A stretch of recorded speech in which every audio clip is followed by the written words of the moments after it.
Chilling tales for dark nights.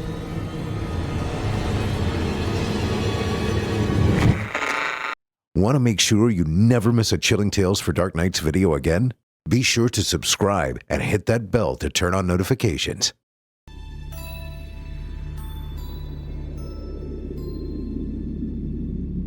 I had been on the road for over 5 hours before I finally decided to pull over to take a piss.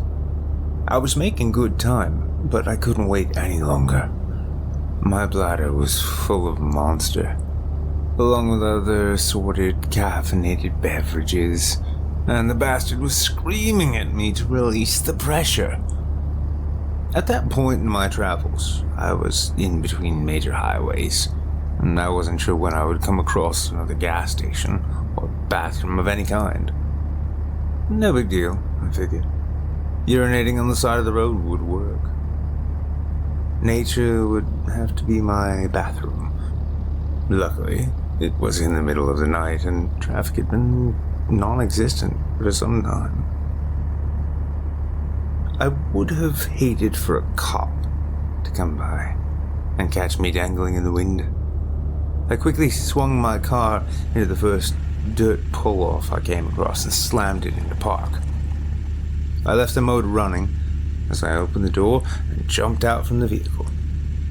There wasn't much light in the middle of nowhere, and I would need my car's headlights to see. Ain't nothing more dangerous than pissing in the dark. You never know what might hit when you can't see shit. You might even hit yourself by accident. And I wasn't trying to smell like piss the rest of the way. I guess I could have changed into one of the other pairs of my jeans I had stuffed into my back of my car, if need be, but why take the unnecessary risk? A blast of icy air struck me as I got out of the car and immediately made my bladder scream even louder. No. It hadn't been screaming at that point. The bastard had been howling. Like a cold dog howling at the moon. Jogging to the other side of my car, I swiftly unzipped my jeans and ignored the full-body shiver that hit me when I exposed myself to the cold night. The mixture of warm piss and cold air caused me to feel contradicting sensations in my nether regions. I closed my eyes and I let out a sigh of relief as my bladder began to empty. Once I was finished and tucked away, I didn't at once rush back to the warmth of my car. The chill wasn't bothering me as much as I decided to take a moment to enjoy the peaceful quiet of the night.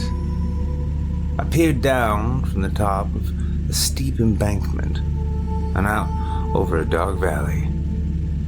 Filling the valley was thick forest that appeared to stretch on for a few miles.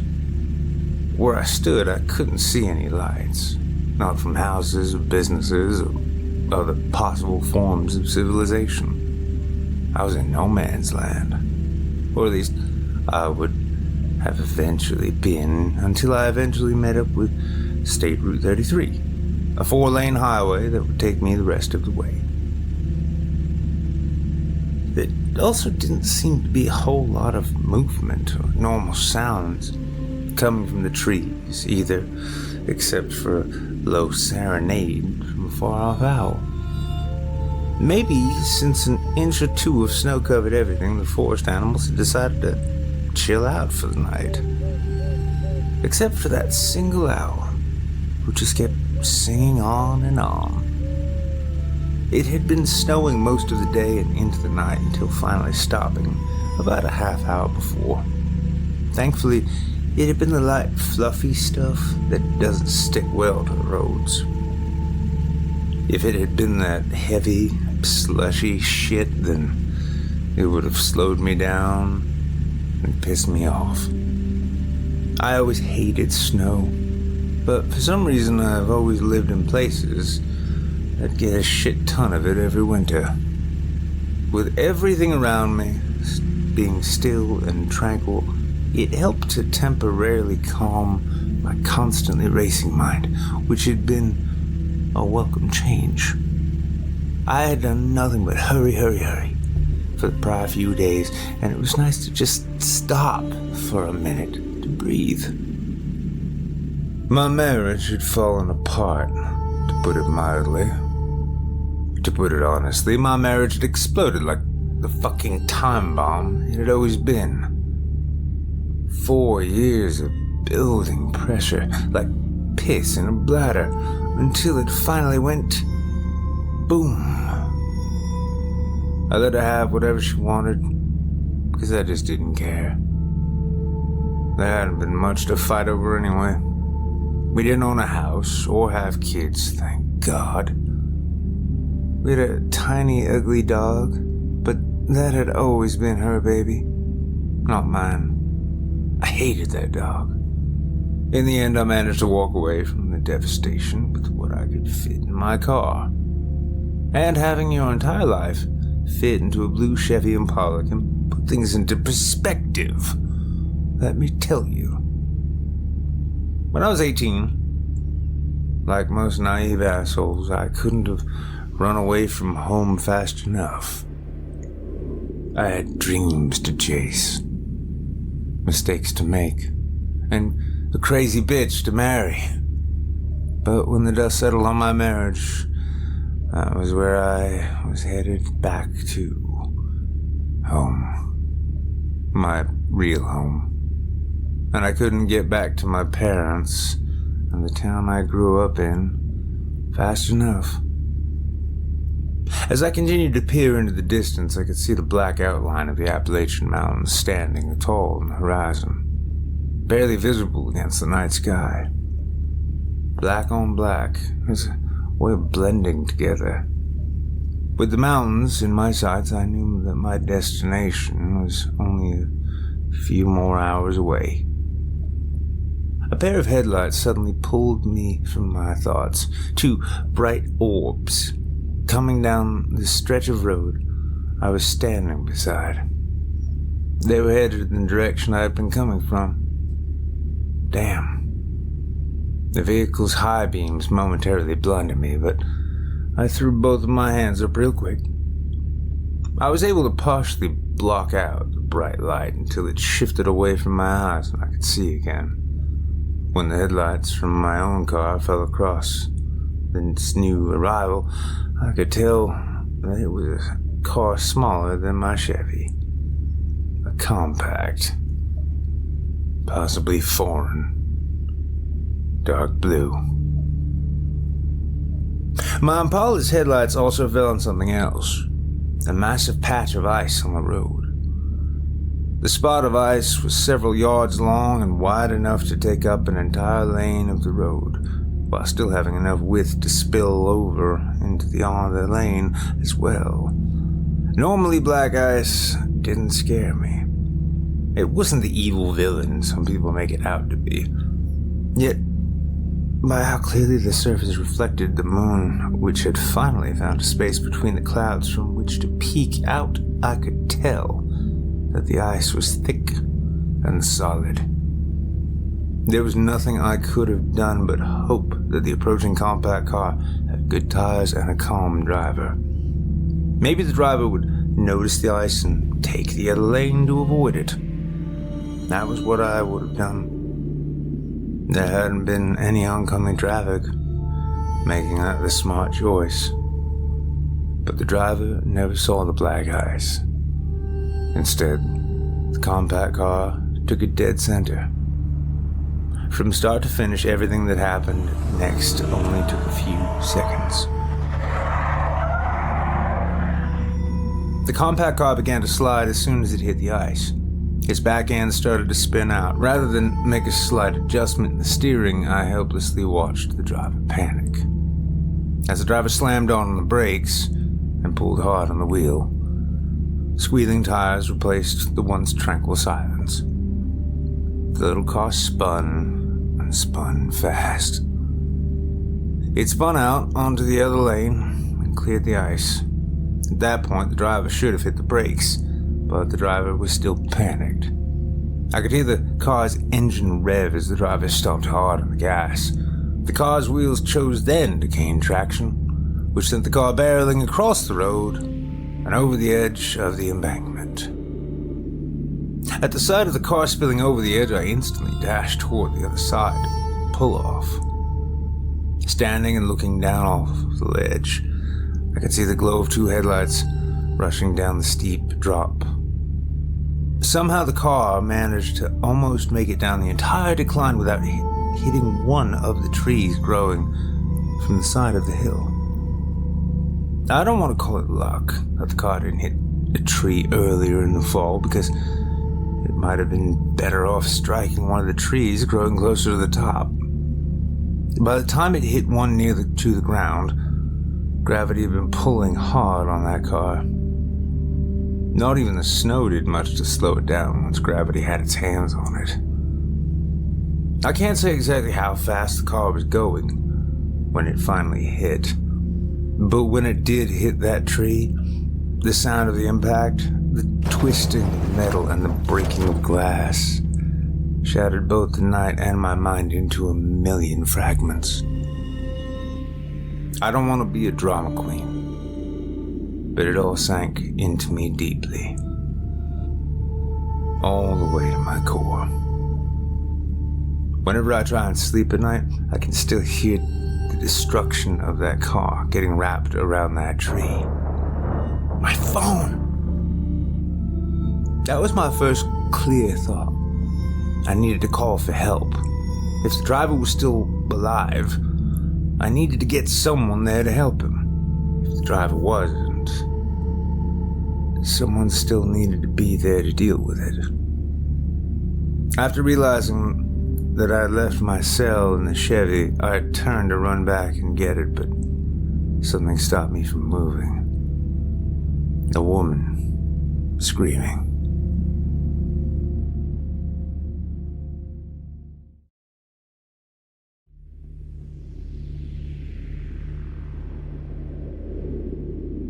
Help me, please. Somebody, please help me. The screams were obviously coming from down the embankment, from the wrecked car. I tried to find a strong voice and yell back. I couldn't get as loud as I wanted to, but I did my best anyway. It's gonna be okay.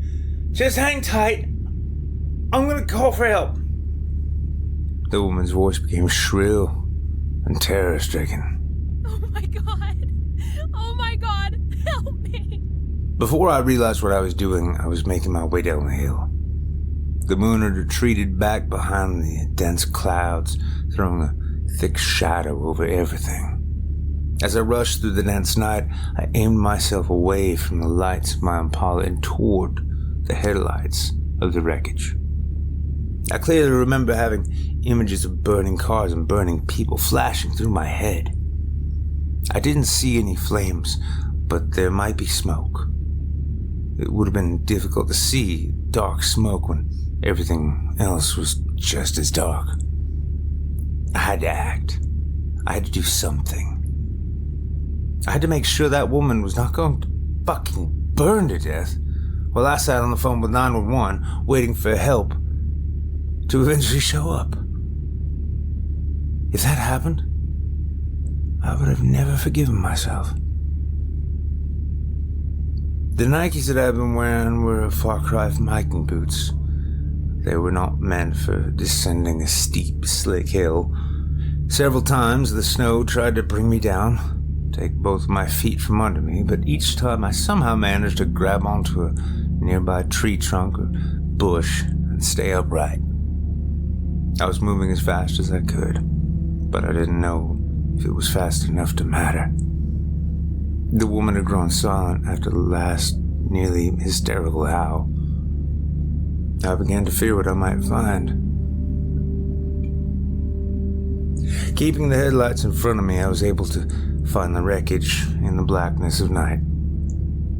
And it was as bad as I had thought. The entire front of that compact car had been caved in, crushed into the shape of a large, jagged horseshoe. I don't understand how the headlights were still shining. There was a little bit of smoke rising from the car, but it wasn't black smoke from active burning. It was light and faint, probably from the car's small engine being obliterated. And I didn't smell any flames either. Yet suddenly, fire became the least of my concerns. The way the car had brutally imploded against that damn tree immediately painted a different picture in my mind.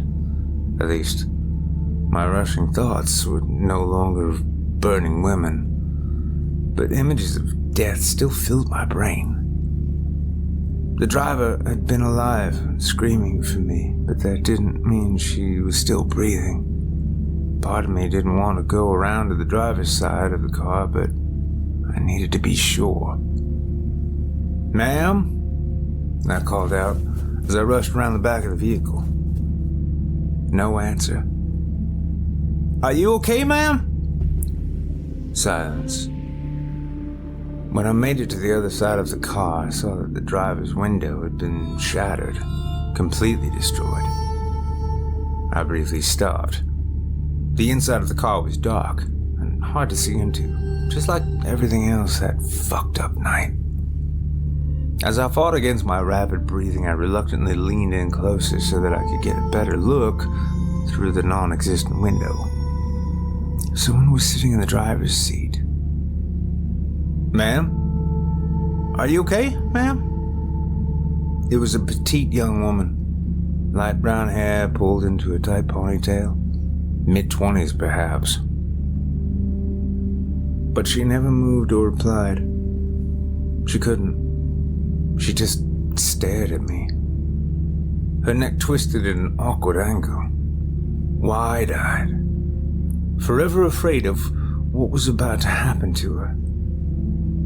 She hadn't been wearing her seatbelt and the airbag malfunctioned.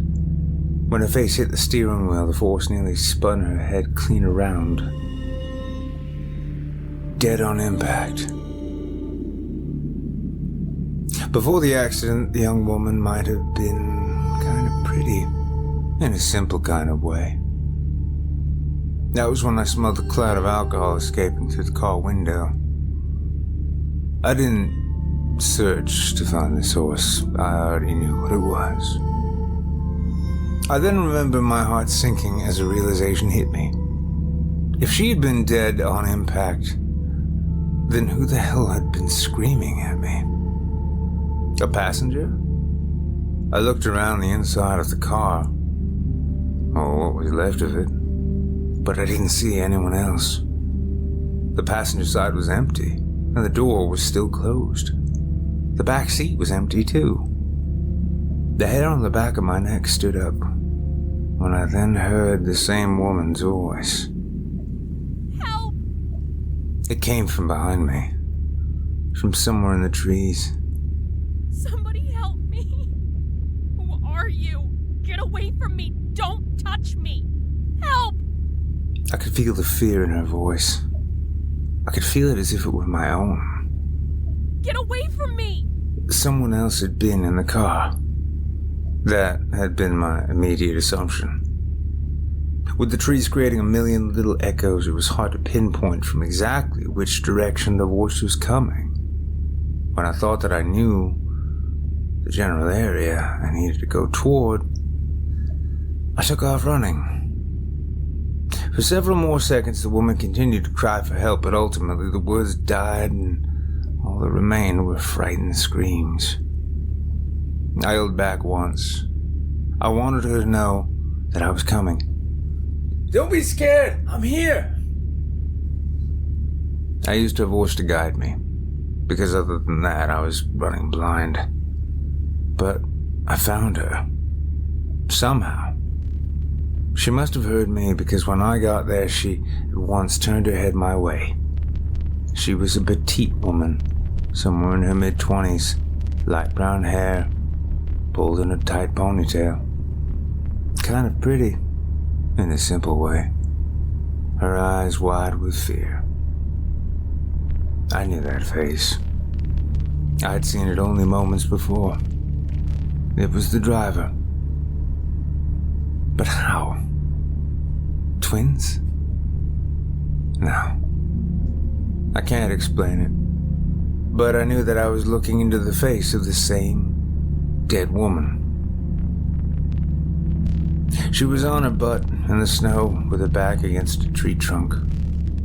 The way she was pressed up against the base of the tree, it was like she was fending off a wild animal. But I didn't see any wolves or bears or coyotes. As I looked down on her, the words rose to my throat before I realized I was speaking. I'm here to help. Don't be scared. But I felt the words to be hollow. There was no help for her. She may have been scared, but so was I. There was no changing it. Who are they? Why are they after me? Who's after you? I searched the area, but I couldn't see anyone else but the two of us. I don't know what you mean. She then raised her arm and pointed to a spot a couple feet from where she sat. Them! Don't you see them? At first, I didn't. I couldn't. But when I opened my mouth to assure that there was no one there, the moon peeked from the clouds again, casting beams of light down on us. The light revealed something that I had not noticed a second before. Two figures, standing in the exact spot the woman was pointing. They were human-like in form, short, closer to the height of a child than an adult. And they were pure black from head to toe. No faces or features of any kind. Just darkness, as deep as I imagine a black hole to be. A bottomless void. But they were also smooth-looking, polished. I could only see them with the help of the moon because the moonlight reflected across the two figures in the same way it had the patch of black eyes. There had been a stillness about them, or at least there was until the moon showed them to me. When it was obvious that I could now see them too, the two black figures rushed at the woman. It was so easy for them to grab her, to snatch her by the legs. There was nothing that she or I could do to stop it. I don't know why they waited that long to take her. Maybe they had been playing with her until I showed up. I'm not sure. I will never be sure. Once the two figures had a hold of her legs, they began to drag her away. She screamed and desperately tried to grab a hold of the tree trunk, but there was no chance of her holding on. They had drug her off through the snow and into the woods. I could still picture her face as they drug her away. The terror, the helplessness, it seared into my brain. She'd looked to me for help, but I couldn't do anything. I had been useless. Or could I have actually helped her somehow? Could I have kept those things from grabbing her? No. There was nothing I could have done. For a second after the woman was pulled off, I was frozen by my fear. I did my best to shake it off and chase after them, but they were already out of sight. Even though I'd watched her get dragged off through the snow, there was no physical path of any kind for me to follow. No trail of disturbed snow. It was fucking weird. So instead, I tried to follow the only thing I had. The woman's horrific screaming. But even that became further and further away until finally fading away completely, swallowed by the night. I don't know why I started yelling. I didn't know what else to do. Can you hear me? Keep screaming so I can find you. I'm not sure how long I stood there, cold and shaking, but I continued to listen for her, for any signs of her. But there was nothing. I don't know where the two figures took her, but they were long gone. At some point, I was able to gather my thoughts and navigate my way back to the wreckage by following the glow of the headlights. From there, I made my way back to my own car, again by following the glow of headlights. Getting back up the embankment was much slower and way more difficult than going down it, but I managed. I found my cell in my Chevy, where I knew it had been plugged in and charging. Before I dialed 911, I took a couple of minutes to mentally rehearse what I was going to say. I couldn't completely lie, but I wasn't going to tell them everything. I would have sounded fucking crazy. When the emergency operator answered my call, I told him that a car had wrecked on black ice and hit a tree. I'd gone down the embankment trying to help. My tracks in the snow would have told him that, whether I wanted to or not. But when I got to the crash, the driver was already dead, killed on impact. I went back to my car, got my cell phone, and called them. End of story. At least as far as they knew. But I couldn't help but wonder what those creatures were, and whether or not they would come for me when it was my time.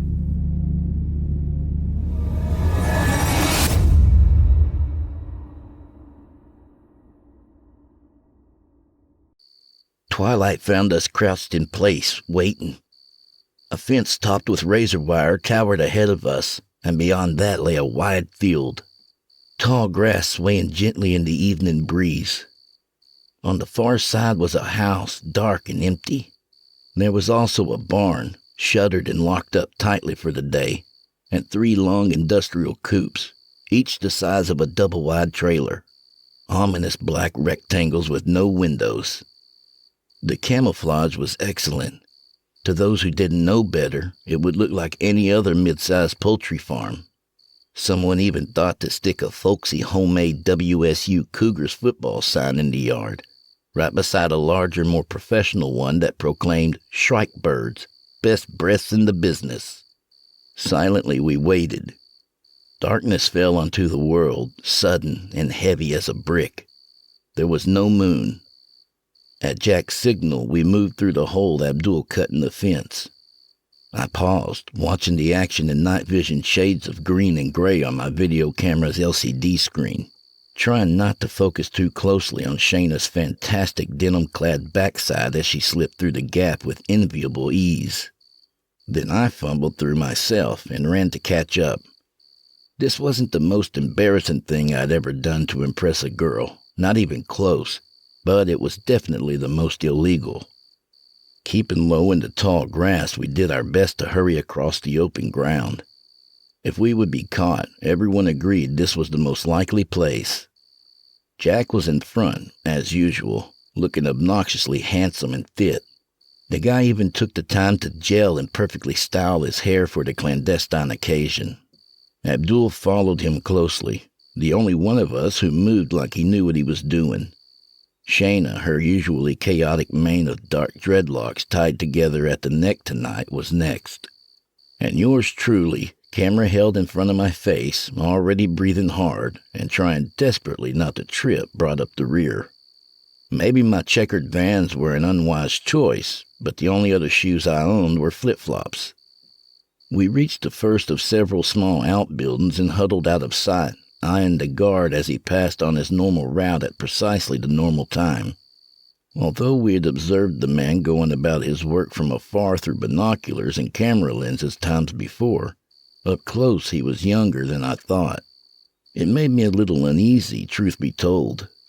But Abdul raised his big mag light without hesitation and brought it down on the guard's head, crumpling the poor guy like a pile of laundry. I couldn't help but wince. The reality of what we were doing hitting home at last. Jack snapped his fingers, hissing, "Camera!"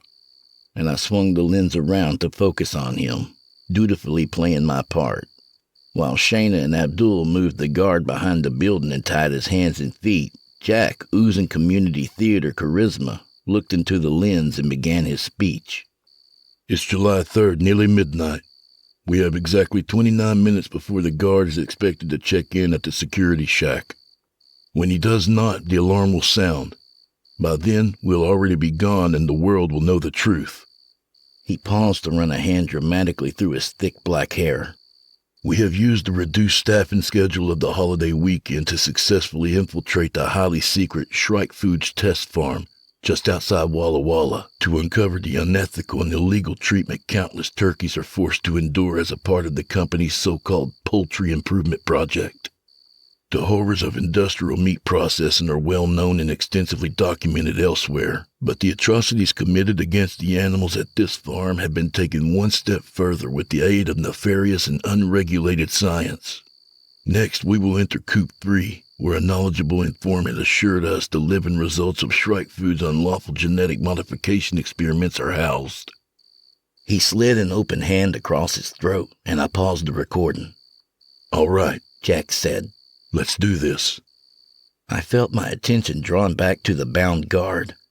He really was just about our age. I figured the guy had probably done a few stupid things of his own to impress girls. Probably had a mountain of his own student debt to worry about, too. "Well," I said, "shouldn't you, I don't know, maybe turn him over? Like onto his belly? I mean, he could puke and die or something, right?" Shayna looked to Jack, who sighed and nodded at Abdul, who kicked the unconscious guard onto his stomach, eyeing me with undisguised loathing. A camera operator was a necessity of the moment, perhaps, but although my work would aid their cause, and Jack never tired of playing to the imaginary audience I represented, I was not a true believer, so Abdul didn't bother to hide his feelings about me. Abdul and I started on the wrong foot right away, and things hadn't gotten any better between us.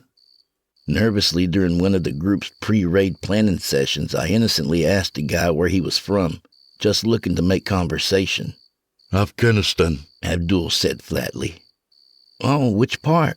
A big city or someplace in the country?" Stupid. Even as the words left my mouth, I was embarrassed. What the hell did I know about Afghanistan? I couldn't find a place on the map if I had 3 days to search. And I sounded like a moron, even to myself. I remember very clearly how Abdul glared at me with unadulterated malice and said, "I am from the part where dreams are strongly discouraged. Why do you think I am here?" I didn't know what dreams Abdul might have, aside from his outspoken desire to destroy those who would commodify another living thing, even such a seemingly simplistic creature as a turkey. I knew the dude was a vegetarian, but his true motives most likely originated in childhood back in his harsh homeland, or maybe during his military training. Somebody told me he had earned his citizenship working with the U.S. soldiers as a translator in the Middle East. But honestly, I didn't really care about any of that. And I wasn't overly concerned with whatever ultimate prize our fearless leader Jack wanted out of this dangerous and illegal endeavor either, except that it seemed to make Shayna happy to offer the douchebag my services as a mission documentarian. Shayna, though, was another story altogether. I was very interested in everything about her. The gorgeous biology major entered my life almost by accident, when we'd been paired to give a presentation together in our history class. I was instantly in love, but Shayna was indifferent to even my most charming attempts at conversation and brushed off multiple invitations to go have coffee or see a movie. Tagging along to a meeting of the animal rights group to which she belonged and spoke about often, founded by this guy named Jack, about whom she also spoke very often, seemed to endear me to her, albeit mildly. And when she asked for my help with the Shrike raid, I tried not to agree too quickly, later saving face with myself by reasoning that I had, in fact, needed a subject for my next student film anyway. Secretly, I hoped my participation might elevate me somehow in Shayna's mind. But the mood tonight was much more serious than I expected. It was getting more serious all the time, and she had barely glanced at me yet. I tried once again to catch Shayna's eye, but Jack was already heading toward our ultimate target without looking back, and she was as ever hot on his heels. Abdul paused just long enough to jab a finger into my chest. "You are feeling better now, yes?" "Yeah," I muttered, turning to follow. I feel fantastic. The main door of Coop 3 was daunting, a thick metal slab fortified with several intimidating padlocks and one digital keypad, but Abdul apparently entertained even less regard for American security than he did for yours truly. The dour Arab quickly set about dismantling Shrike's fortifications with ease, using nothing more than a pair of slim silver tools taken from the pack tied around his waist. I thought I saw something else in there. A tightly wrapped bundle of what dozens of movies and TV shows told me was dynamite. But I told myself that couldn't be right. Explosives weren't part of the plan. In the time it took me to convince myself that my eyes were wrong and frame the shot, the locks were on the ground, the keypad was dark, and Abdul was swinging open the heavy door. This country. He slowly shook his head. How is it you people controlled so much of the world for so many years? Stepping forward into the blackness, Jack paused, turned, and found the camera lens. With an obviously practiced grin that perfectly showed off his straight white teeth, he said, Balls, my friend. That's how. I could almost hear my eyes roll. Inside the coop, I could feel the size of the space, smell the dank soft earth beneath our shoes, the ripe and meaty stink of the birds. It was hot and moist like a greenhouse, and I instantly began to sweat. I heard the animals moving somewhere out of sight and panned the camera. But even using night vision, I was unable to pick out more than vague shapes. The rest of the team's flashlights impotently prodded the dark, revealing only the tiniest pieces of the room and not one glimpse of our quarry. Keep filming, Jack said. There's supposed to be a bank of controls off to the left here, and a light switch. Loud flapping, as if a dozen turkeys suddenly attempted and failed to fly in unison, exploded from somewhere off to my right, and I jumped, nearly dropping the camera. A series of sharp chirp-like calls sounded and were seemingly answered by the other birds on the opposite side of the coop. Stop scaring the birds! Jack paused his search long enough to turn the flashlight accusingly onto me. I'm scaring them? Where the hell is that light switch? Be quiet, Shayna whispered. I hear something. Jack said, That's your boyfriend Ken Burns over there pissing his pants. I mean it, Shayna insisted. There's something big moving around. She directed her light toward an unseen source of rustling. Found it, Jack said. Let there be light. With a clunk and hum, long strips of caged tubes running along the ceiling blazed to crimson life, bathing the room in a hellish glow, momentarily blinding us, but not before I caught a fleeting glimpse of the creatures. It was deceptive at first because they were moving, but I quickly realized the young birds slowly surrounding us were very tall, heads rising nearly to my chest, and they were really fat. Great rolls of flesh piled atop two shaky legs that were mostly useless blubber jiggled above their small clawed feet. Worst of all was their feathers. They didn't have any. What good are feathers to men obsessed with meat? An unfortunate extra step in the creature's processing that last removed thanks to scientific refinement.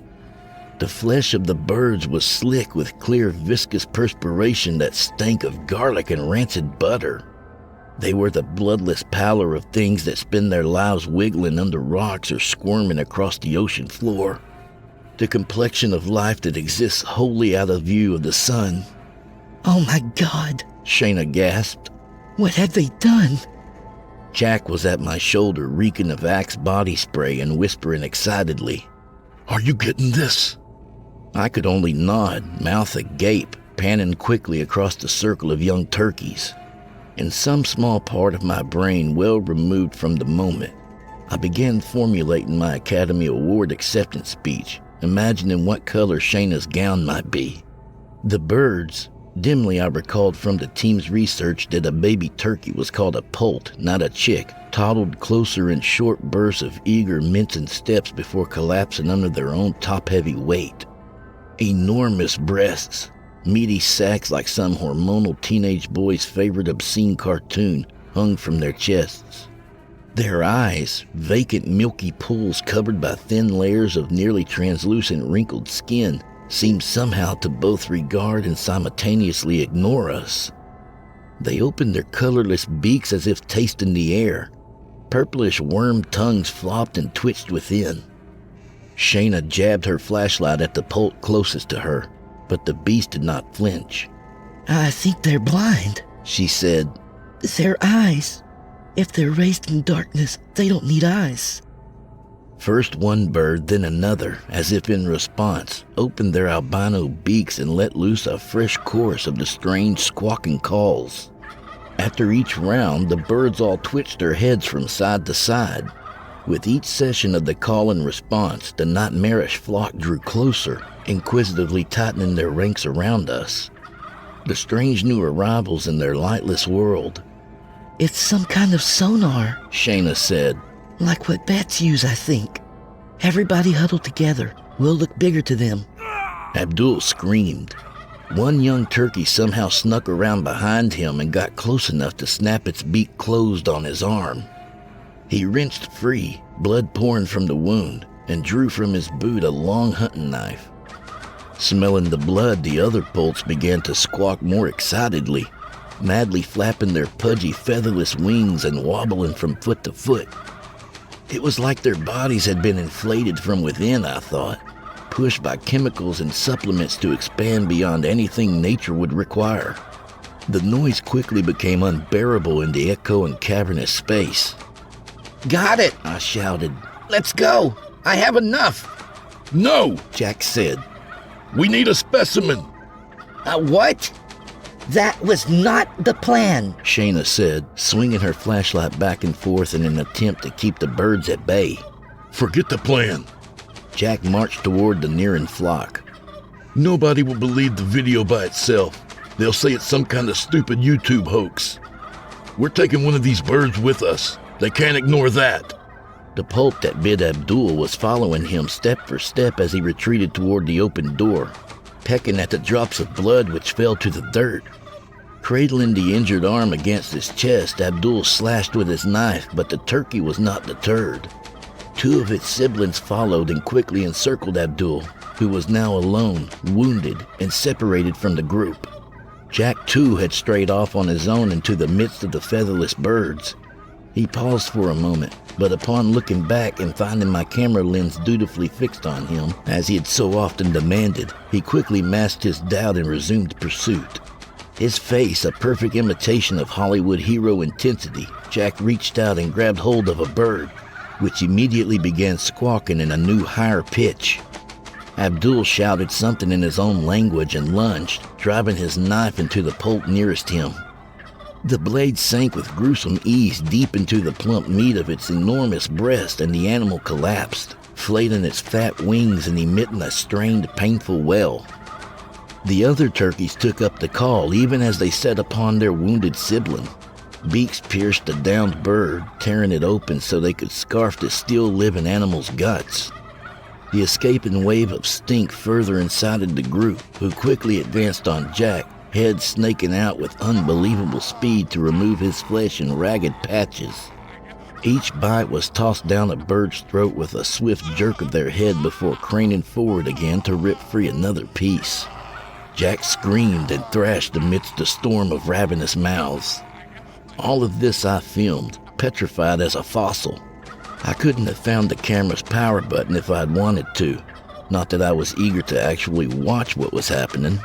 My eyes strayed desperately beyond the carnage to the far corner of the coop, and locked onto the flock's terrible matriarch.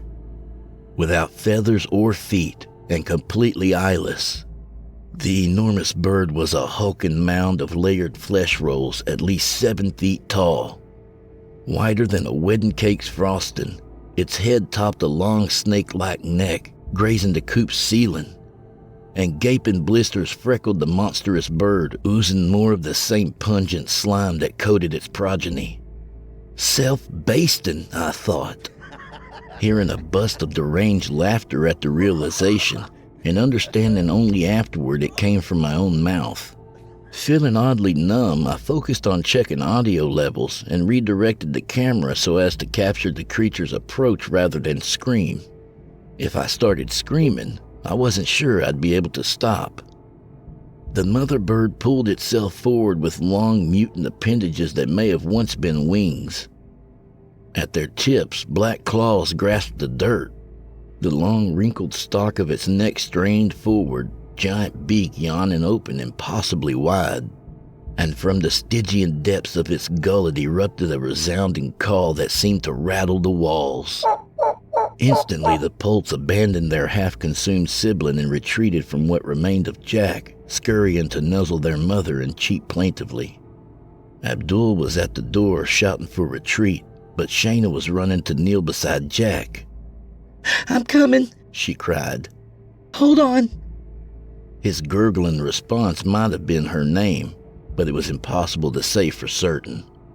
Shayna grabbed hold of Jack, trying valiantly to drag him to safety, but the enormous mother turkey had closed the distance between them with horrible speed. It towered over Shayna, making inquisitive clucking and warbling sounds, twitching its massive head to and fro, inching closer with each call. I heard myself squeal as a hand fell heavily on my shoulder. Now, Abdul said. We must leave. He pulled me backward, still filming. I remember thinking that it was all for nothing if I didn't record what was happening. We moved toward the door as Shayna turned, far too late, and lunged, only to be caught around the leg mid-jump by the hen's giant beak. I heard the distant cracking of bones being crushed and Shayna screaming, but my eyes were already closed. Only the camera witnessed her demise. Then I was outside again, back in the cool nighttime air as Abdul slammed the door. Leaning against it, he gasped for breath, one arm dangling at his side, mutilated. What about the others? I said. We have to do something, right? What happens next? Abdul reached out with his good hand and tapped my camera. That depends on you, he said. They die for a cause in which they profess belief. If you wish, you can make Jack famous, as he always desired to be. And the girl, she also got what she wanted. She had his attention at the end. Finally. I clutched my camera the way a drowning man holds tightly to anything that floats.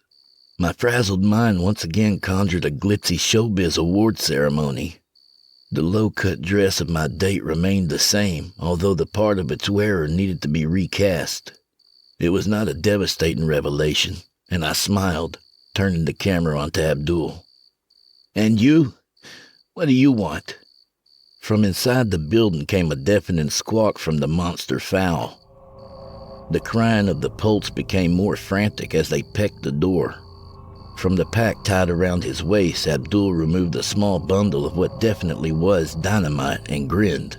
I wish to mark my first Independence Day in this country with fireworks and roasted turkey. I thought you were a vegetarian. Isn't that sort of thing against your religion? What's Allah going to say? I think perhaps even God would make an exception here. Abdul knocked lightly against the door, inciting a fresh round of cries from the birds inside. And I never said I was going to eat them. We managed to drag the guard, who had returned to bleary semi-consciousness, a safe distance away before the explosion lit up the night. Noise from the blast and the roar of hungry flames very nearly drowned out the anguished warbling of the dying monsters, the eerie sounds brought to us on the breeze as we rushed back across the field. Long and brightly, the conflagration burned, and the air smelled delicious.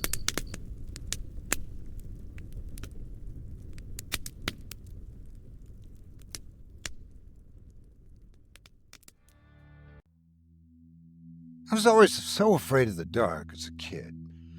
I used to think that there was something wrong with me, the way I would tense up when I could no longer distinguish my bedroom walls from the floor. when it all became a uniform sheet of darkness.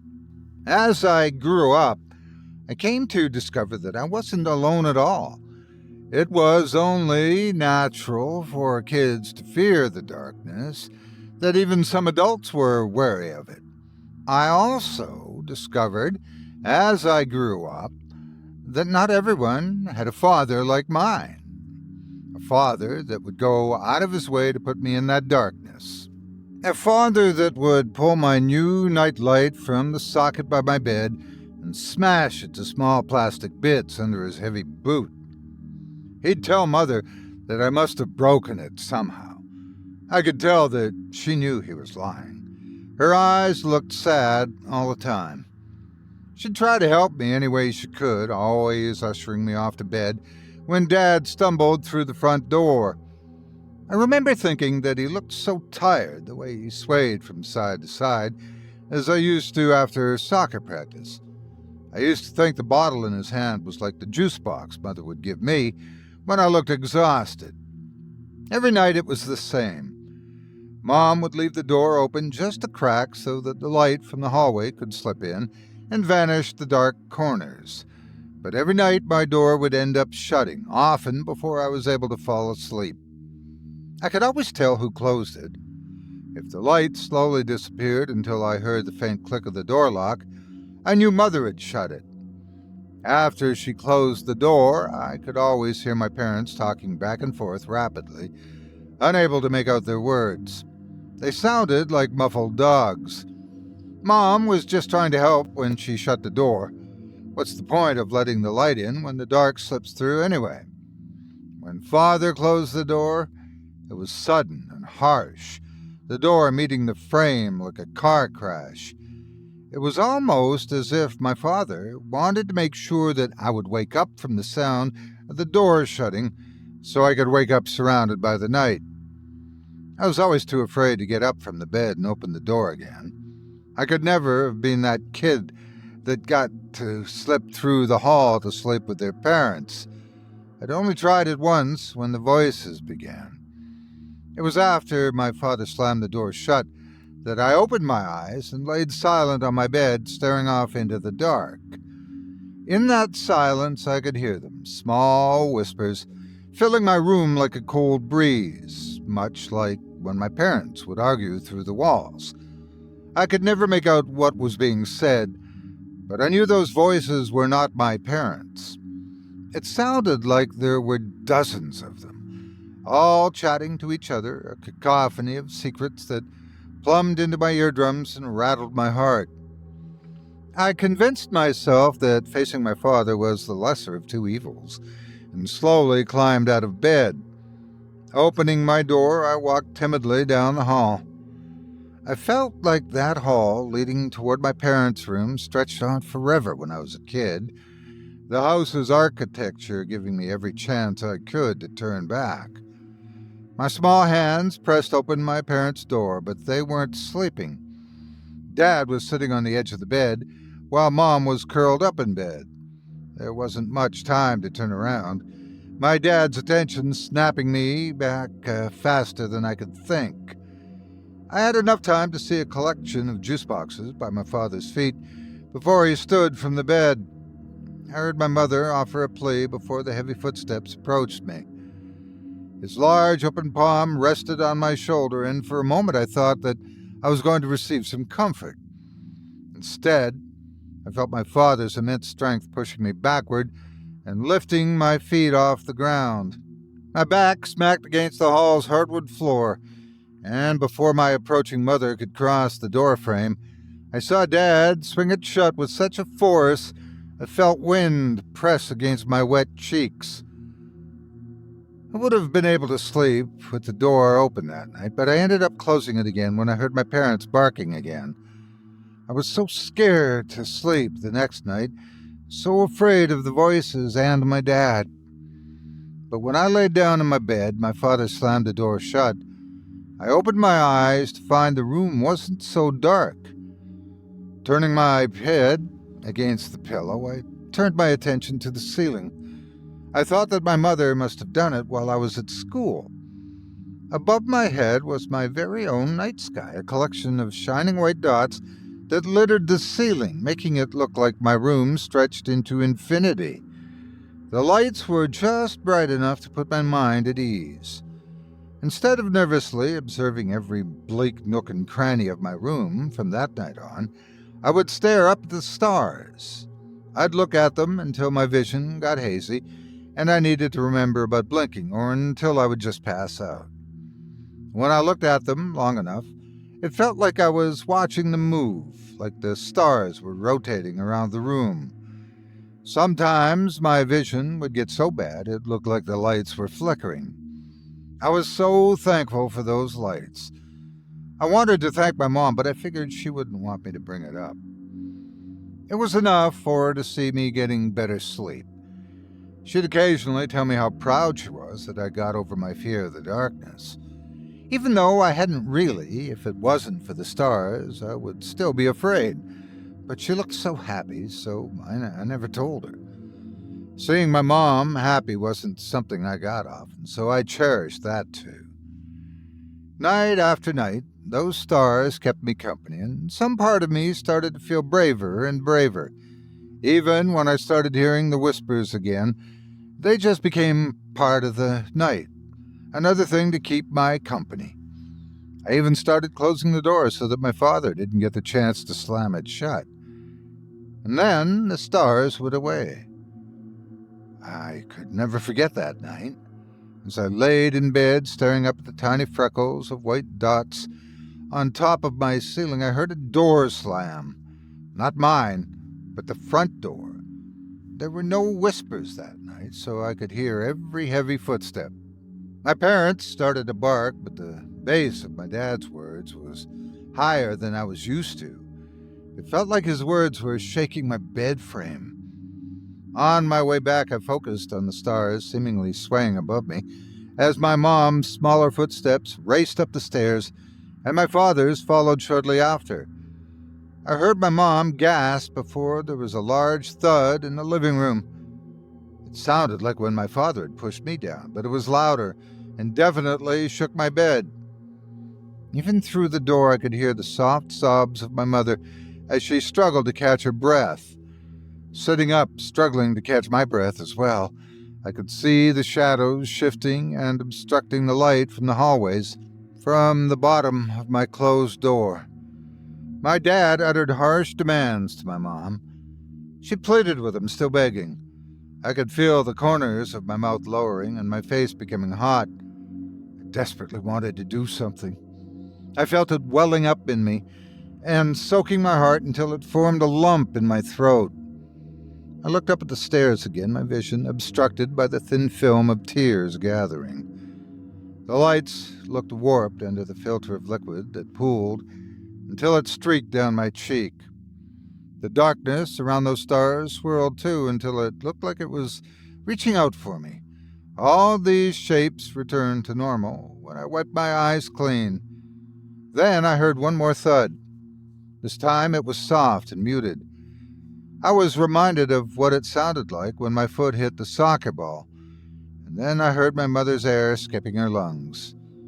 Before I knew it, I could feel the cool hardwood floor in my room pulling heat up from the bottom of my feet.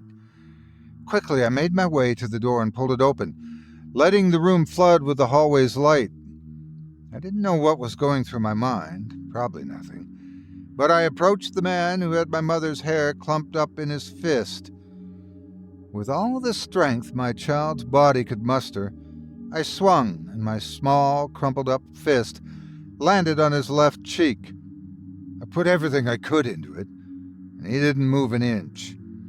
It was like he was made of stone or something. He turned to me. He was struggling to keep both eyes open, and his breath smelled like battery acid, but again, it was faster than I could think. His massive hands wrapped around my arms, and he picked me up off the ground with such little effort I felt like I didn't even exist.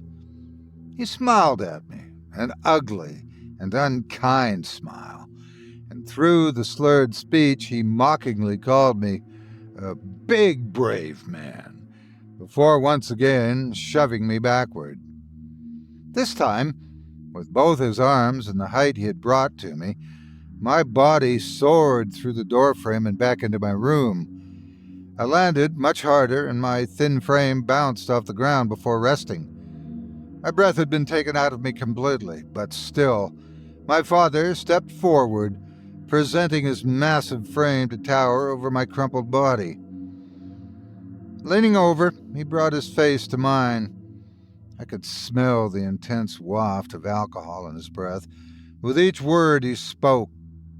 A sentence spoken through such broken speech, it was a wonder I recognized it at all. He told me that if I ever touched him again, he would kill me. Lifting my head off the ground, he quickly pushed it back down, making it smash the ground. My vision jarred for a moment as he left the room, slamming the door behind him. All night I laid on the floor, motionless and hardly able to breathe. I felt so powerless and just prayed that my mom was okay. The entire time I watched the stars above me and listened to the choir of whispers until I fell asleep. Waking up as sore as ever in my mom's arms, I felt confused. The cool air was pressing against my face as my mother cradled me on the curb outside our home. I started to cry and look around when I noticed the red and blue lights alternating around us. She rested her hand on my head and told me to keep my eyes on her. I did mostly, but it was what was behind my mother that I focused on. Real stars were hanging in the night sky above us. There were more whispers around me, but they sounded different. I could hear footsteps all around us, and the sound of running vehicles. I was curious, but I was so tired, and watching the actual stars miles and miles above me, I fell asleep, embraced in my mother's arms. The next day, my mother explained that my father had been taken away by the police, and she didn't think he'd be coming back. I didn't know how to feel, but I knew there was a pang of relief in me, something to distract from the pain in my body. Mother was absent a lot after that, always leaving the house. I thought that maybe she had to get another job since Dad was gone. She started looking happier as the days went on, and in turn, I started to feel happy too as my body healed. I was allowed to keep the door open at night so the hallway light could creep in, and so that I could make sure my mother's steps were the only ones walking up the stairs. Since I was allowed to keep the door open, I thought at the time that it made sense for my mom to take the stars off of the ceiling, even though I liked them. I didn't bring it up because things were getting better. Not until recently, anyways, where I learned what happened to my father that night. Years had passed, and my mother lived in that house for all of them. She started to age, and I went off to college. I recently returned to help her move her things. She was finally leaving that house behind. I always asked her to move over and get away from the horrible memories, but she said she couldn't leave. She said she had memories of us in there too, and that the house had a way of looking out for her. I'd laugh it off, but I was glad that she'd finally decided to make the move. Guess she didn't need a house that big all to herself anymore. So we went around the house boxing up all of her things. I went into the attic and found boxes of my old childhood toys. I sorted through the boxes, remembering the few chances I had to have fun in that house. I started to feel nostalgic for the stars that used to keep me company. I thought about how they helped me cope with the darkness and how comfortable they made me feel. Then that maybe one day they would help my kid get through the night, should I ever decide to have one, that is. The stars were nowhere to be found, though. I sorted through all the boxes and couldn't find a single one. Figuring she just threw them away, I climbed down from the attic and asked her where she found the stars. She looked puzzled, which wasn't that surprising. She was getting on in her years, and perhaps I needed to be more specific. I tried to remind her of the white dots that looked like stars she put up over all of my ceiling to help me with the dark, that the stars even made me feel better about the voices I was hearing, the same stars she took down after Dad was arrested. Her eyes fluttered for a moment before she sat down on the bed and instructed me to do the same. She began telling me that my father was never arrested. That night, after he did what he did, he went downstairs, and my mother ran in to grab me. She scooped me up and pulled me into a room where she barricaded the door. She listened as my father ran around the house after noticing we weren't around anymore. He was far too drunk to even think that we were in the same room he slept in. She listened as he came back up the stairs, the steps nearly cracking under his frantic footsteps. My mother peeked through the door and watched as he walked into my room. He looked around, yelling my name, saying that if I didn't come out of hiding, that I was going to be in big trouble. Then he stopped and looked around the room, but with more curiosity than the anger he had before. Mom watched him slowly look up at the ceiling as if someone was calling for him. My dad stood there, framed by the door as he stood and stared at the stars on my ceiling. And then, my mother said, he started to lift off the ground. It was so dark in the room that it was like the darkness itself was pulling him up, and before she knew what to think, he was gone. She waited a moment before cautiously opening the bedroom door and stepping into the hall. Each step took minutes to get through, she said as she made her way into my room. It sounded like it was far away, my father's screaming, but she said it got louder and louder until it crescendoed when my father's body dropped from the ceiling and smacked against the floor. In complete shock, my mother managed to dial the police, who also brought an ambulance with them.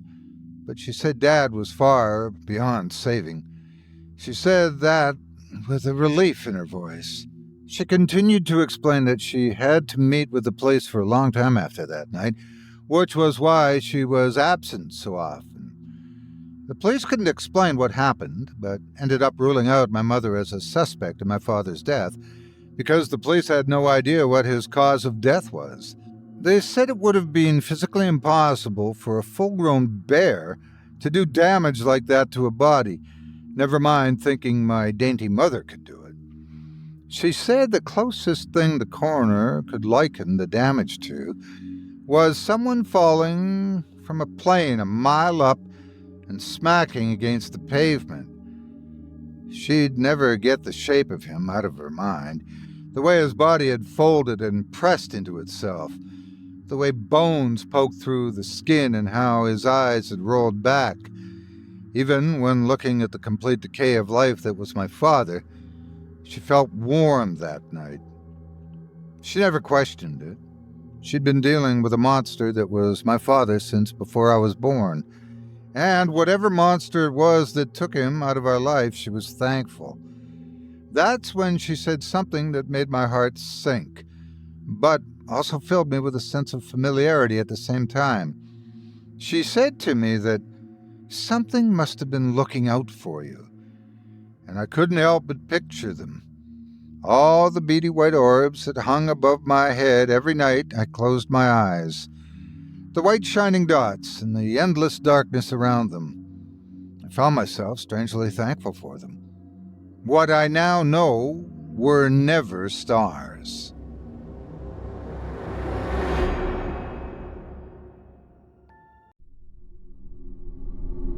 Entry 1. I don't know if any of this is going to get through to anyone. If it does, it's probably because they wanted it to. In which case, I'm really sorry.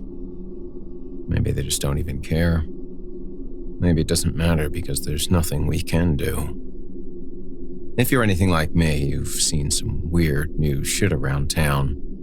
And more importantly, you've realized it, and you've remembered it while everyone else goes about their day in ignorant bliss. I don't know how far it goes, but so far, nobody has shown any capacity to register what I'm saying. I can spam it up and down the internet, and I don't get one relevant response. Nothing. I've considered that I might just be crazy, but even crazy people can get some sort of reaction. Someone will at least try to humor them, calm them down.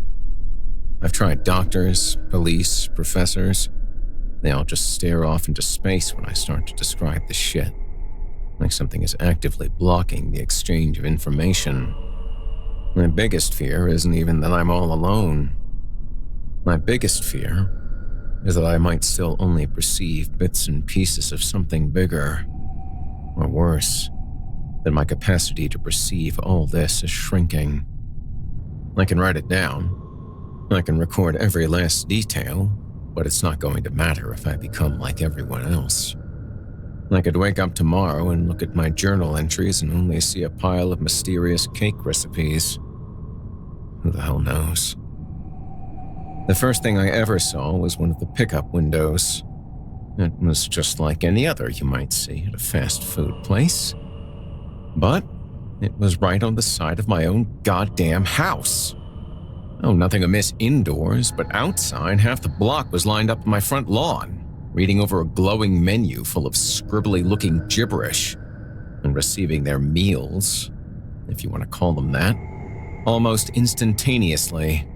They all acted like it was their usual mundane lunch stop, even while the mail lady sucked some rancid-looking glop out of a plastic pouch, congealed blood dripping down her chin. She told me it was the best she'd ever had. All my questions were met with those blank stares and stupid smiles. I couldn't tell who or what was actually handing out the food, or where it was coming from. I could only see blackness. At least, that's how I remember it. Maybe I saw something else, but it's gone now. God. It was only the beginning. All the restaurants in town, the real ones anyway, are typically deserted. Employees still show up to some of them, but they don't even realize that no customers are stopping in. Some of them even host new windows, parasitically siphoning off all their business. The things seem to multiply constantly. I've seen them indoors, outdoors, on houses, on trucks, even one on a tree. A window to nowhere on the trunk of a fucking tree, dispensing deep-fried slop to an ignorant gaggle of hikers. Near as I can tell, all the products are meat, or some vague semblance thereof. I can't always tell what kind of animal, or even what kind of body part it used to be. I've seen things that could have been dredged from some black, godless deep-sea trench. Gelatinous slabs of flesh in blindingly unnatural colors. Fried bugs, just slightly larger than any I thought existed. It isn't just the windows either. I've started seeing this shit right on supermarket shelves. Foreign-looking packages with that same gibberish language on it, with occasional bouts of quasi-English, like number a million taste, or it can dream a great flavor. It all has the same stupid logo on it, too. Sometimes burnt right into the cuts of meat. A bug-eyed cartoon hamburger and little chef's hat. Sometimes it's winking. Sometimes it isn't. Sometimes it only is after I've looked away. There are even people sucking down the shit on live television. The talking heads come back from commercial licking blood and grease off their hands. The weather lady shows up looking like an extra from a slasher movie. Red stains increasingly thick on a blouse. I don't think she's changed in weeks. Nobody else cares. Nobody thinks anything is odd or new or different. Nobody but me. My appetite for meat is thoroughly dead, to say the least. I don't think I could ever trust it again. But I have noticed non-meat products are growing steadily rarer. Fruits and vegetables are sitting out longer between restocks. A lot of things are just getting phased out to make room for all the new items. I shouldn't have to say this if you could already read and comprehend this far, but for the love of God, don't eat it. Don't taste it. Don't touch it. Try not to even smell it. The more people eat, the less they act like themselves. The funnier they talk. If you know something's up and you can't see what I'm seeing, I advise you stick to cereal. I haven't found anything fishy about any of the cereal yet. I can't begin to postulate what's behind it all. Aliens? Terrorists? Illuminati reptiloids? At this point, I could believe damn near anything. Entry 2. The ads are everywhere. Flyers, neon signs, billboards. All of them written in some weird foreign language I can't find any match for. Plastered with goofy artwork of bug-eyed hot dogs and steaks and less identifiable things. People stop and stare at them compulsively, pupils dilating while their clouded mind registered God only knows. A lot of people say the same exact thing, in the same exact tone and rhythm, every single time. That sounds good enough to eat. I hear it 100 times a day, when I risk going out, anyways. Then they'll head straight to one of the impossible windows, the infected supermarkets, the rapidly multiplying vending machines, or one of the green doors.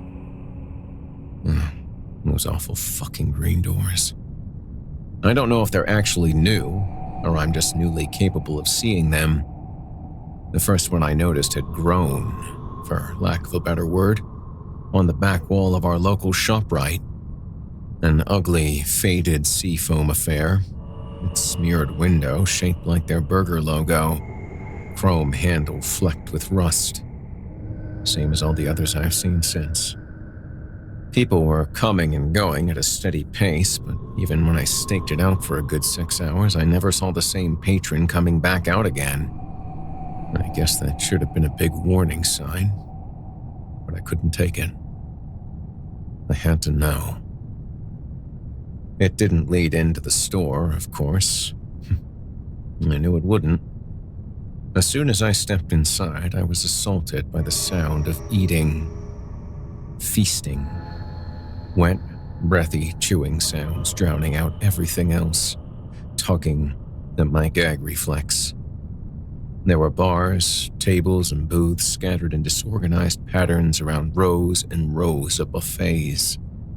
Many seats were occupied, but the bulk of the customers were eating on foot, wolfing shit down right out of the bars as they went along. I knew none of them could comprehend what they were really doing, where they really were.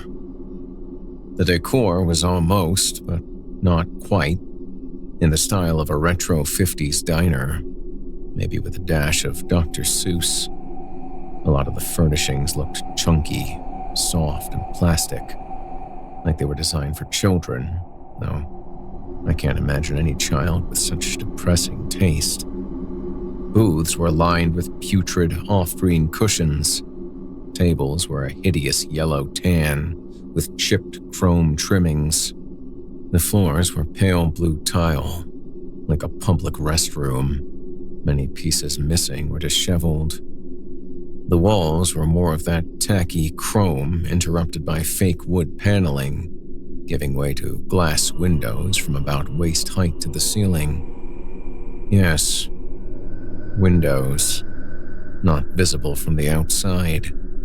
I had stepped through a door in the middle of one plain, solid brick wall, but from inside, it was glass all around. They were so thick with grime that I could scarcely see through them, but I could tell it wasn't the correct view from behind the ShopRite.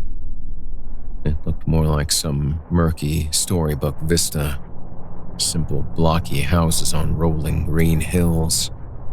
Despite the steady stream of people coming in through the door, I couldn't see a single sign of movement or life out there. I began to wonder if I might look suspicious, just standing around and gawking while everyone else was heading straight for the food. I thought I might as well make some effort to blend in. That was mistake number one. Most of the offerings were typical of the shit coming out of those takeout windows or invading the grocery shelves. A heap of raw, red steaks sat on a bed of black, clotted blood. Oversized, pasty white drumsticks dribbled cold yellow juices. A long trough of chunky, pinkish slop jiggled like pudding as people scooped it onto their trays or straight into their grease-caked faces.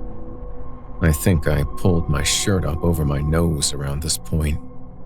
I thought I recognized a lot of exotic fare: frog's legs, chicken feet, beef tripe.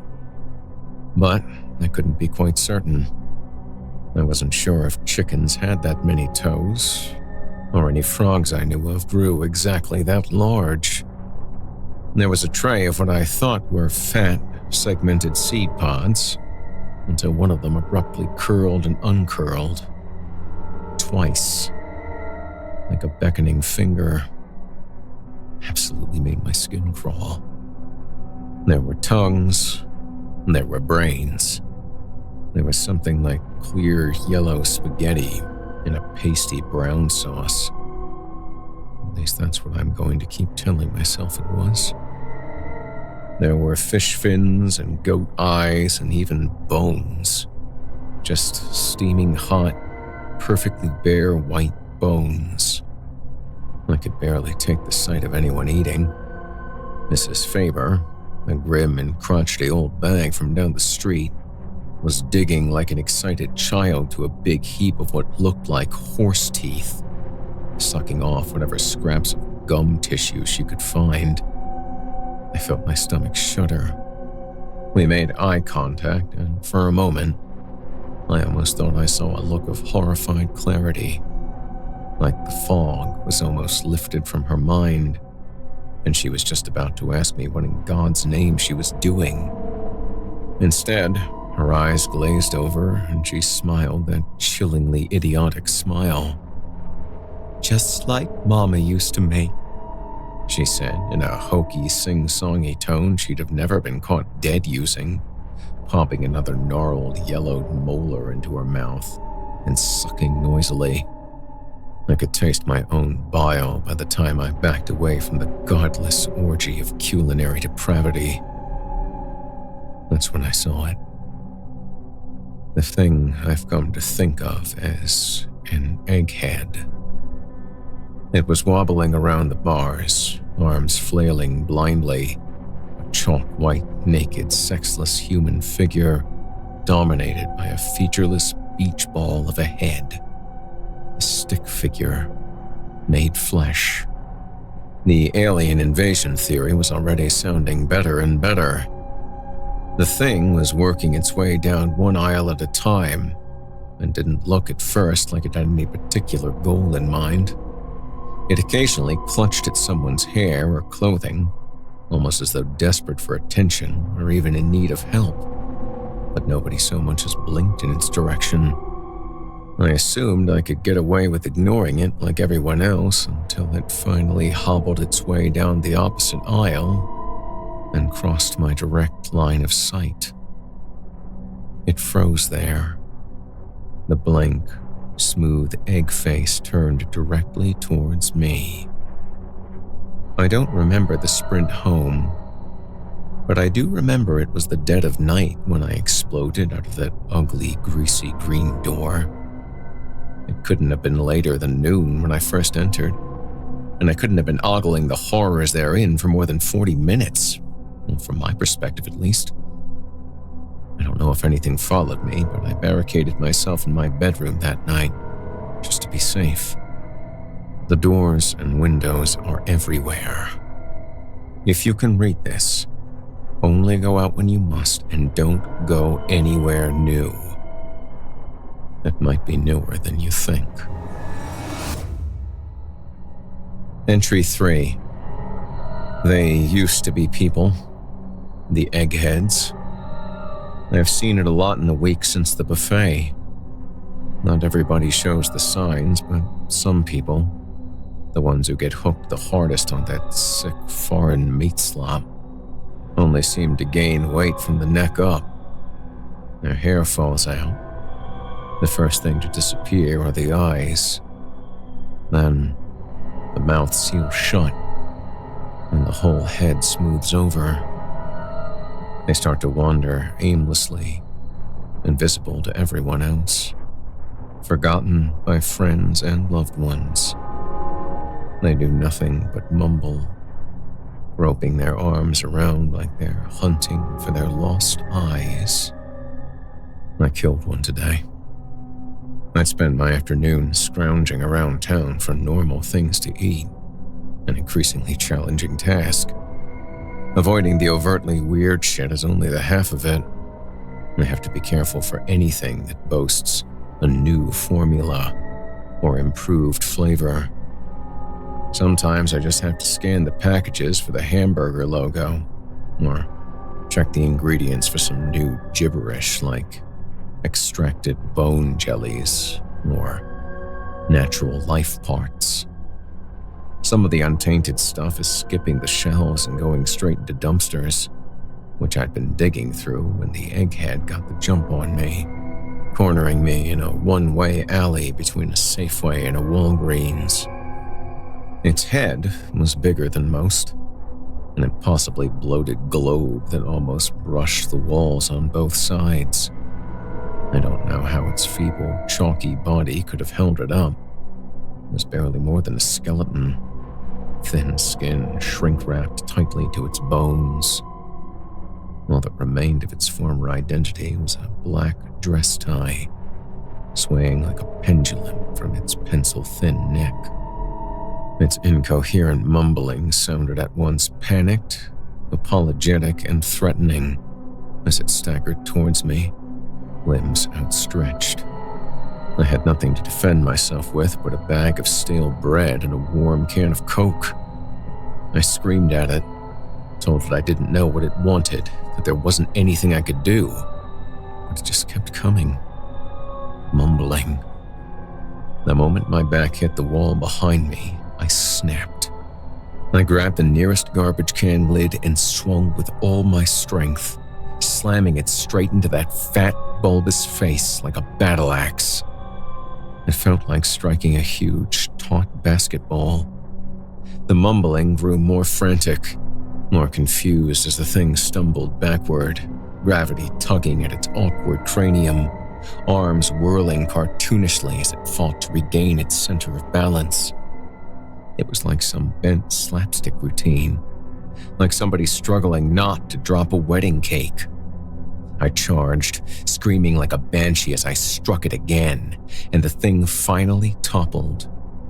Slowly, like it was filled with air. As it hit the ground, that massive noggin exploded like a swollen tick. With a wet splash, pinkish gore and hunks of rubbery white flesh gushed out of the alley and into the street. For one terrifying moment, I wondered how the scene would look to the rest of the world if they just see some random, senseless act of murder against a completely normal, innocent human being. The people already nonchalantly stepping over the scattered piles of gore would have eased my mind if it weren't for what happened next. One of those piles started moving. Something about the size of a baby was squirming out from the pulverized sludge. A fat, slightly oblong shape with a lot of thin, wriggling appendages underneath, still too thick with gore for me to make out any details. They were still between me and freedom, and I could only watch in a confused stupor as it unfurled a pair of big, transparent fins and abruptly took flight, buzzing off into the afternoon sky like a bloated, fleshy bumblebee. It thankfully never seemed to notice or care about me. Funny how I settled on eggheads. I just thought they looked like eggs. I didn't know that was what they literally were. A woman stopped dead in the crosswalk to smile and wave at the thing as it disappeared into the skyline, then continued on her way with only a momentary look of puzzlement. That "what am I doing?" look, followed by the "well, whatever," one I've grown so accustomed to over the past several weeks. When I got home, I started reading up on diseases, parasites, bugs, puzzle pieces dropping into place. There's a kind of wasp that lays its eggs in a live caterpillar.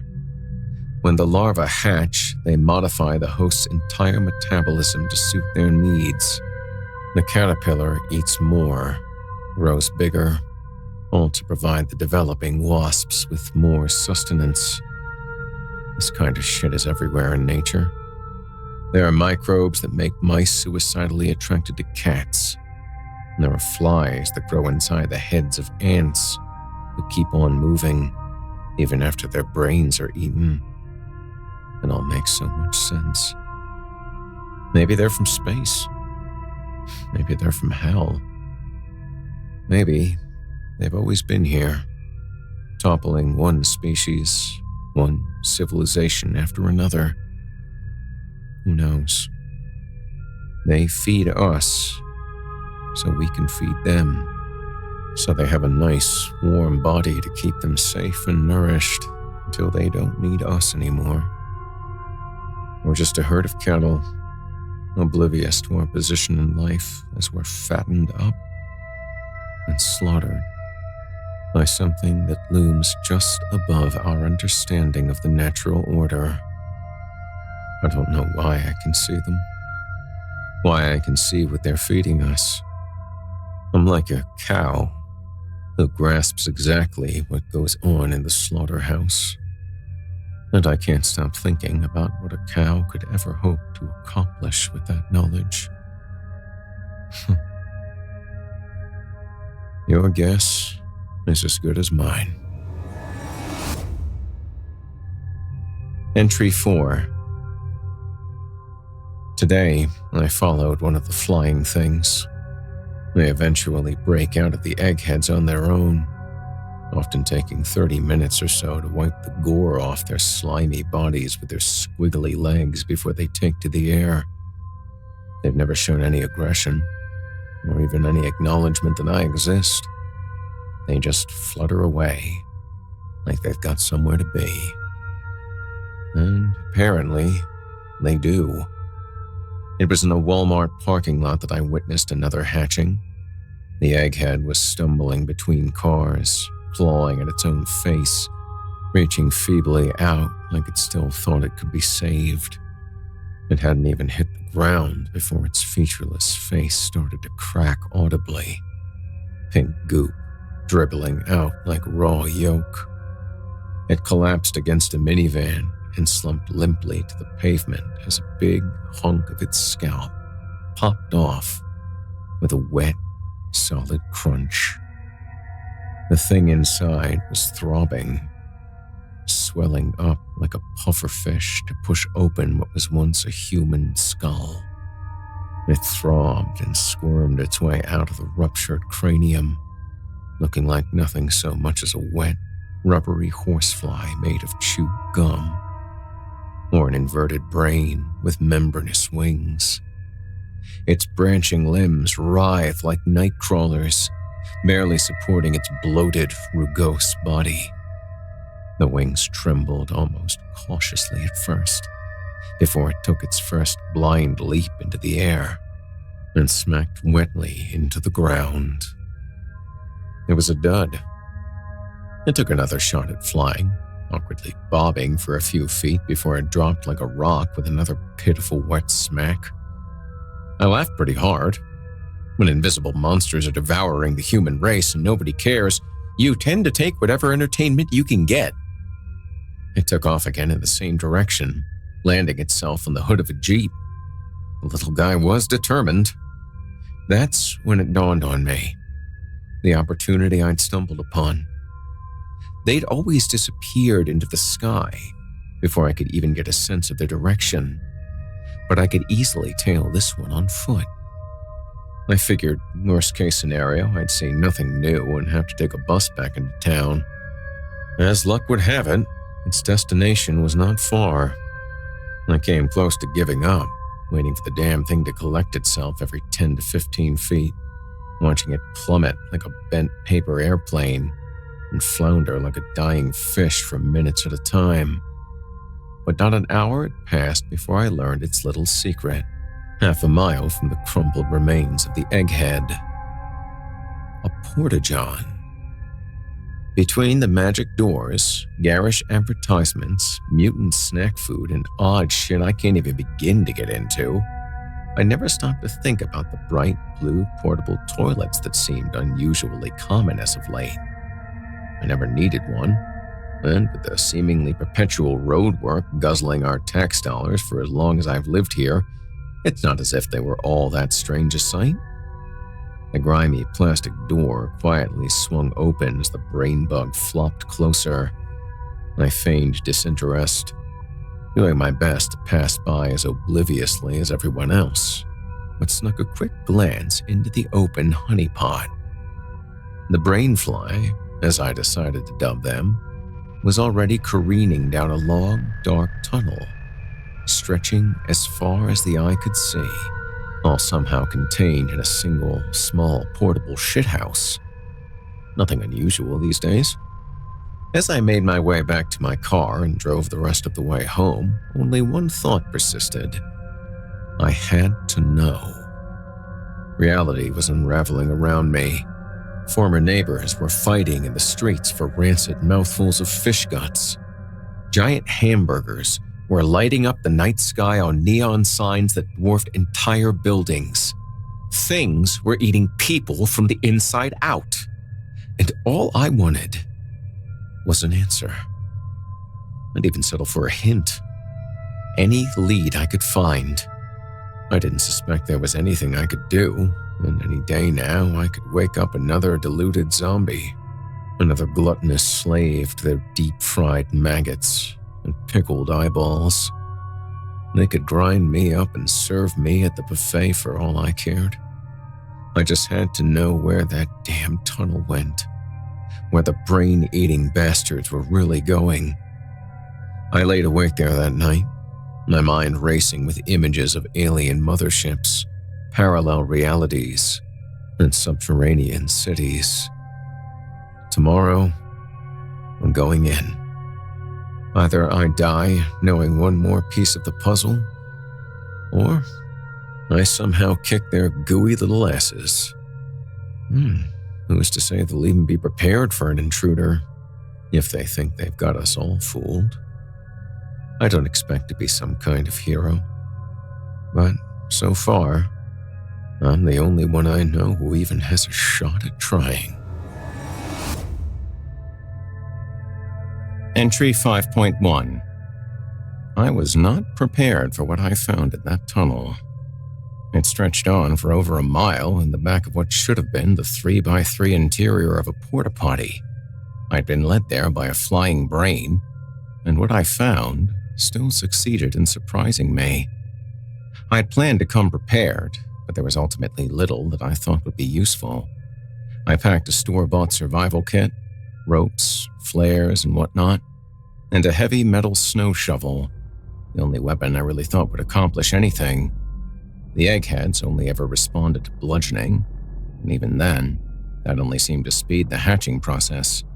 No way I could have hit one of the brain flies with a bullet. But, in a closed space, I suppose I could give one a good thwack. Besides the fundamental impossibility of its existence, the tunnel was wholly unremarkable. A slightly rounded concrete corridor interrupted only by squarish, rusted grates. The distant droning escalated as I progressed, and, soon enough, the tunnel gave way to what I suppose I can describe as a sort of factory floor. I don't know how long I spent just standing slack-jawed, my brain fumbling over itself to process everything I was seeing. Think of everything that comes to mind when you hear machinery. Turning cogs, conveyor belts, churning pistons, whirling fans. Mechanisms of every conceivable design, and then some, cranking and pumping away in a space so vast that no floor, ceiling, or walls could be seen in the distant darkness. Now, imagine somebody threw all that away and hired clowns to remodel. 50 or 60 years of neglect later, you might have something close to the Burton-esque hell I'd stumbled upon. Everything alternated between cold, grimy steel and a sort of Candyland motif. with vividly striped plumbing and polka-dotted ductwork. I jumped as a shower of sparks flew from an immense robotic arm overhead, its rusted metal casing and tangled red wiring a stark contrast to its Mickey Mouse glove hand. I found myself retreating a few steps into the tunnel as it reached out, joints groaning with neglect, and pulled a tremendous lever with a shining pink knob, an action inexplicably punctuated by a sound like a quacking duck. Instantly, a checkerboard-looking conveyor mount squealed to life, issuing forth a procession of what may have been dead pigs, though I couldn't see their heads, or even the ragged stumps where any may have once been attached. With a ridiculous slide whistle sound, another huge object rose into view, an angular pink and purple funnel the size of a swimming pool.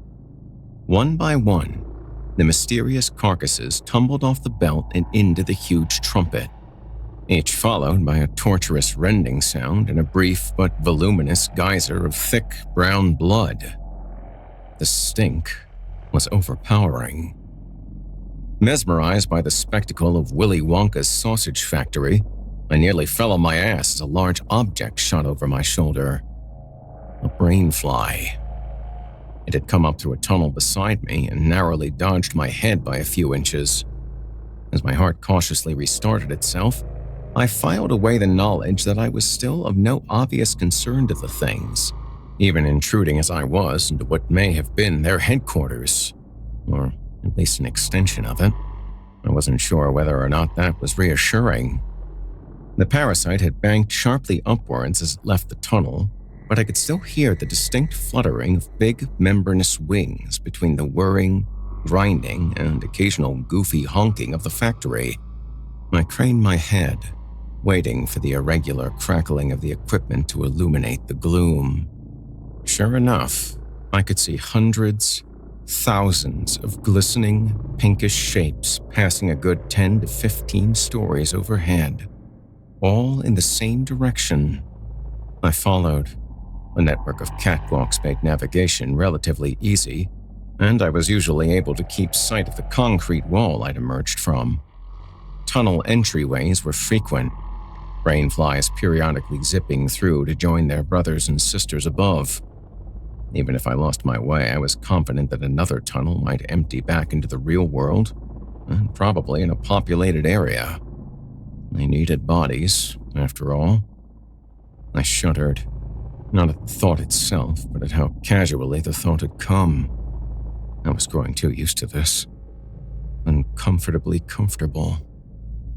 The Suzanne slaughterhouse offered no shortage of grotesque spectacles. Rivers of meat slush oozed their way along metallic chutes as wide as city streets, putrescent corpses bobbing sluggishly in the current, and sometimes against it. Towering circular saws loomed like macabre Ferris wheels, chewing their way through slabs of solid, fresh meat that could have fed whole towns. What living thing could even have that much flesh on it? A steady splattering turned out to be a blender the size of a small house. Literally just a scaled-up household blender. It even had a giant-sized dial, albeit with only one labeled setting, which read only Excite. I suppose you could describe the endless truckloads of live white mice pouring into it as excited, in a sense. I passed bubbling lakes of entrails, fermenting tanks of gasping fish heads, mountains of broken, bloodied bone. An endless procession of meat hooks ferried a bizarre menagerie of carcasses along a tangled railway system, from skinned cattle to things I doubt you would have found in any textbook. There were insect-like forms as big as a man, tentacle masses dribbling oddly colored ichor, and something I can only describe as a hairy swordfish. Their cargo was so twisted it was some time before I even noticed what was wrong with the meat hooks themselves. They had no wheels, but clung to their rails by metallic, spider-like legs, tip-tapping along with blinding speed. The further I advanced, the louder the wet, slimy flapping of the alien flock. More and more streams were converging into a single mass migration, their collective wings nearly drowning out the buzzing, grinding, and splattering of the factory. I still wasn't sure what I was looking for, but I knew I was getting closer. Entry 5.2. I had ascended 6 levels from my starting point when I had my first run-in with non-brainfly life. My mind almost tried to brush it off as a rat at first, a tiny white shape scurrying in my peripheral vision. We both froze when I moved in for a closer look. The odd little being was only a few inches tall, pale, vaguely humanoid, with a large and nearly spherical head. It reminded me strongly of one of the eggheads, but there was little chance this thing had ever been human. Where there should have been eyes, there were only a pair of gaping, bloody-looking holes, and its mouth was a simple circular hole. In its pale, translucent little hands, it carried a hunk of meat. It didn't look dangerous, but it could have breathed fire for all I knew. I cautiously raised my shovel and took a step back, not wanting to arouse any aggression, and the diminutive imp jerked into motion.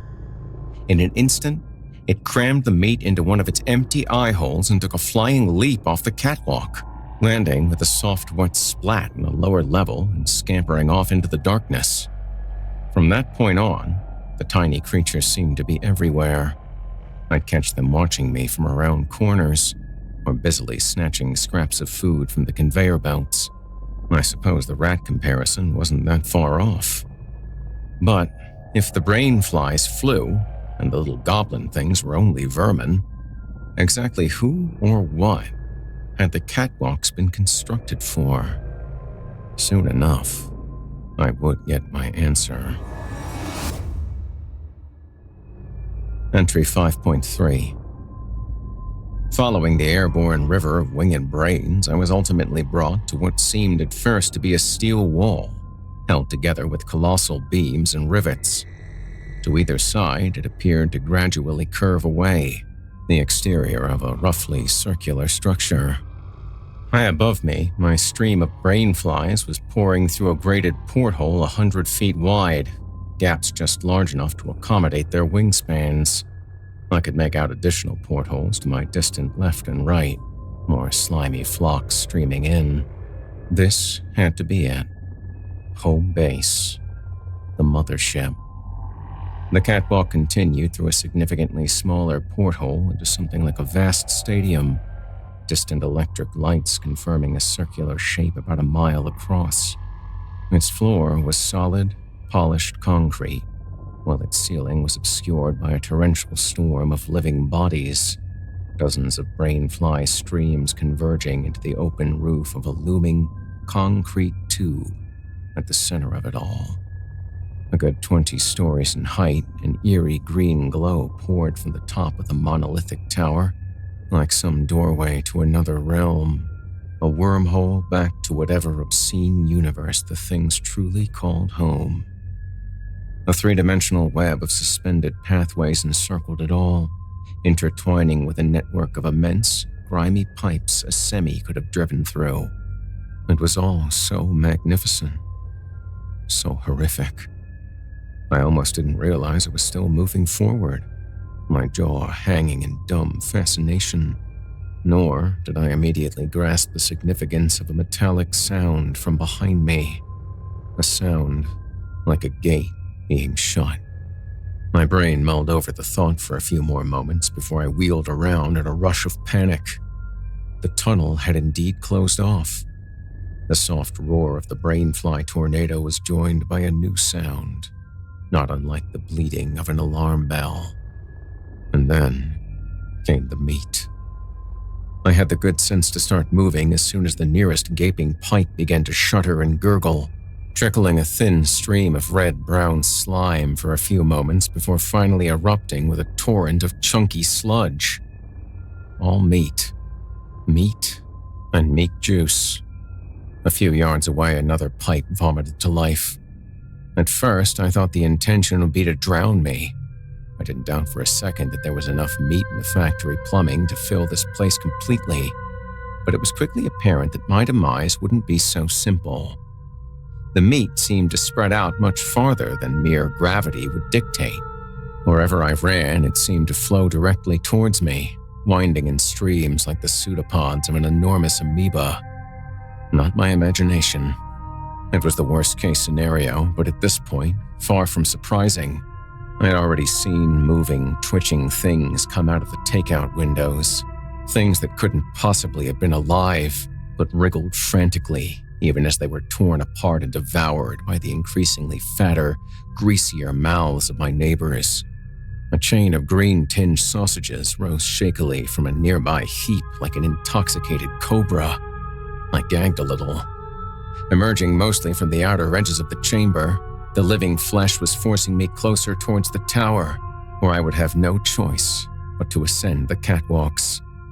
I was probably going to die either way, and it was probably going to be hideous. At least, I might sneak a glimpse at an alien world on my way out. Entry 5.4. By the time I had climbed only 3 levels, I couldn't see any empty floor space below me, only a solid lake of meat, rippling with unnatural life, like a pit of deformed, blood-soaked maggots. I could see pieces beginning to climb after me, questing blindly until it figured out the stairwells, or simply creeping snail-like up the side of the tower. A few managed to catch up with me, or even cut me off momentarily, but the shovel turned out to be an excellent choice. What I couldn't smash or sever, I heaved over to the side. Something like an inside-out penguin toddled up to my feet on the 4th level. One good smack, and it crunched wetly into a perfect, comical disc, still wiggling uselessly. Rancid brains burst like spoiled pumpkins under my wrath. A writhing mass of intestines inexplicably squealed and, for lack of a better word, died once I chopped off what it was loosely employing as a head end. A giant heap of pinkish slime gave me some momentary trouble on the 6th level, shrugging off one blow after another until I was stricken by its overwhelming chemical stink and brandished one of my flares, hoping it might be flammable. As though it knew exactly what I was thinking, it retreated like a snail into a rusted metal drum it had been lugging around. Though individually pathetic, the meat creatures were persistent and increasingly bizarre.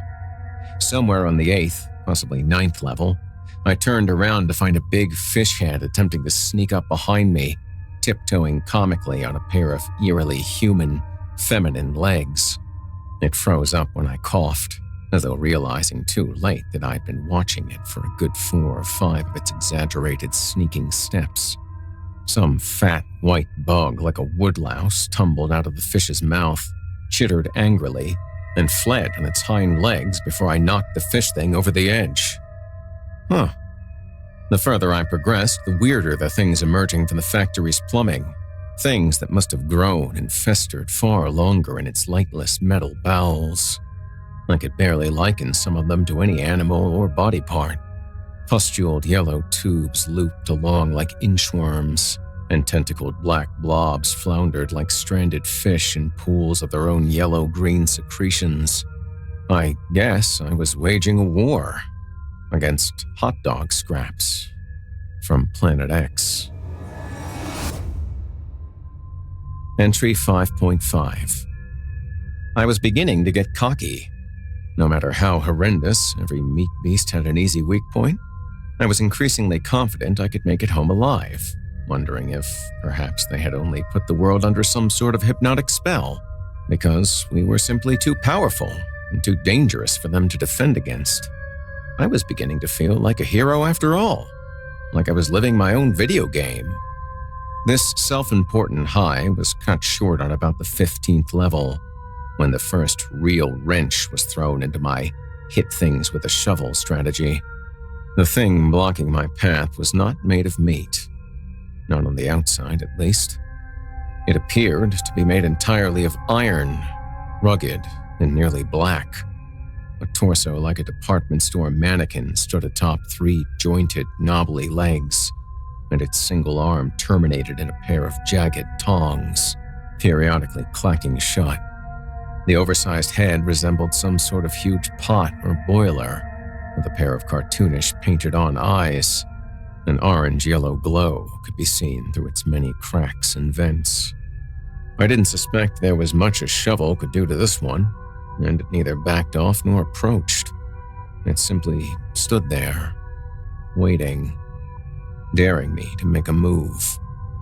I could see a dense river of meat bodies surging along the path only 3 levels below, making the same slow spiral around the tower as I was. Fragile or not, there was no way I could keep their numbers at bay forever. I wondered if I'd be taken alive. A dozen images flashed through my mind. The eggheads, the things I'd seen here, things I'd seen in PETA propaganda videos. Any one of them could be my fate. "Let's just talk about this, Sonny Mom." The voice snapped me back to reality, if you could call this a reality. It had come from in front of me, from the robot cook, or whatever it was. "What?" It spoke again. "It doesn't have to be this way, Missy George." Besides its mangled grasp of pronouns, it spoke English with remarkable clarity. Its voice was soft and feminine, with just a slight metallic quality. "I'm sorry?" was all I could manage, still dazed. "We can put you right back where you belong, little thingadoc. We can even fix you up like the rest. You'll never know." I knew exactly what it was talking about. The brainwashing.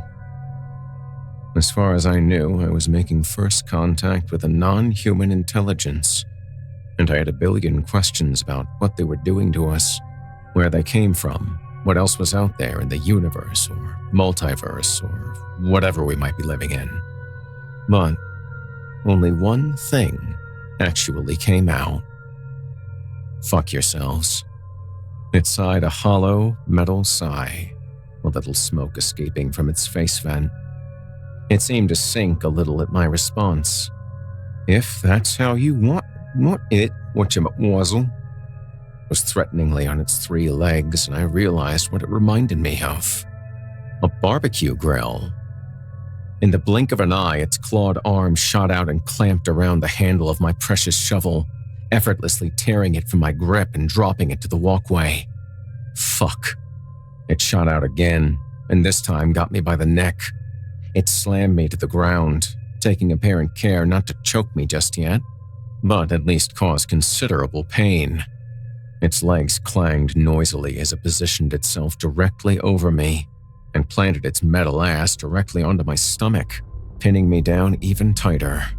Lines of black grease began to roll down the thing's artificial face, sizzling furiously.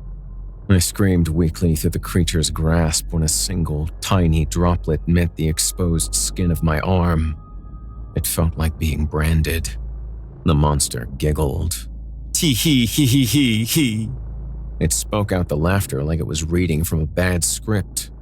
If its eyes had been real, it would have been looking directly into mine. And if it had lips, I'm sure they would be smiling. It bent forward, the grease now cascading in a thick curtain, threatening any moment to start raining in hissing streams onto my exposed face. The claw around my neck tightened, finally pinching shut my airways.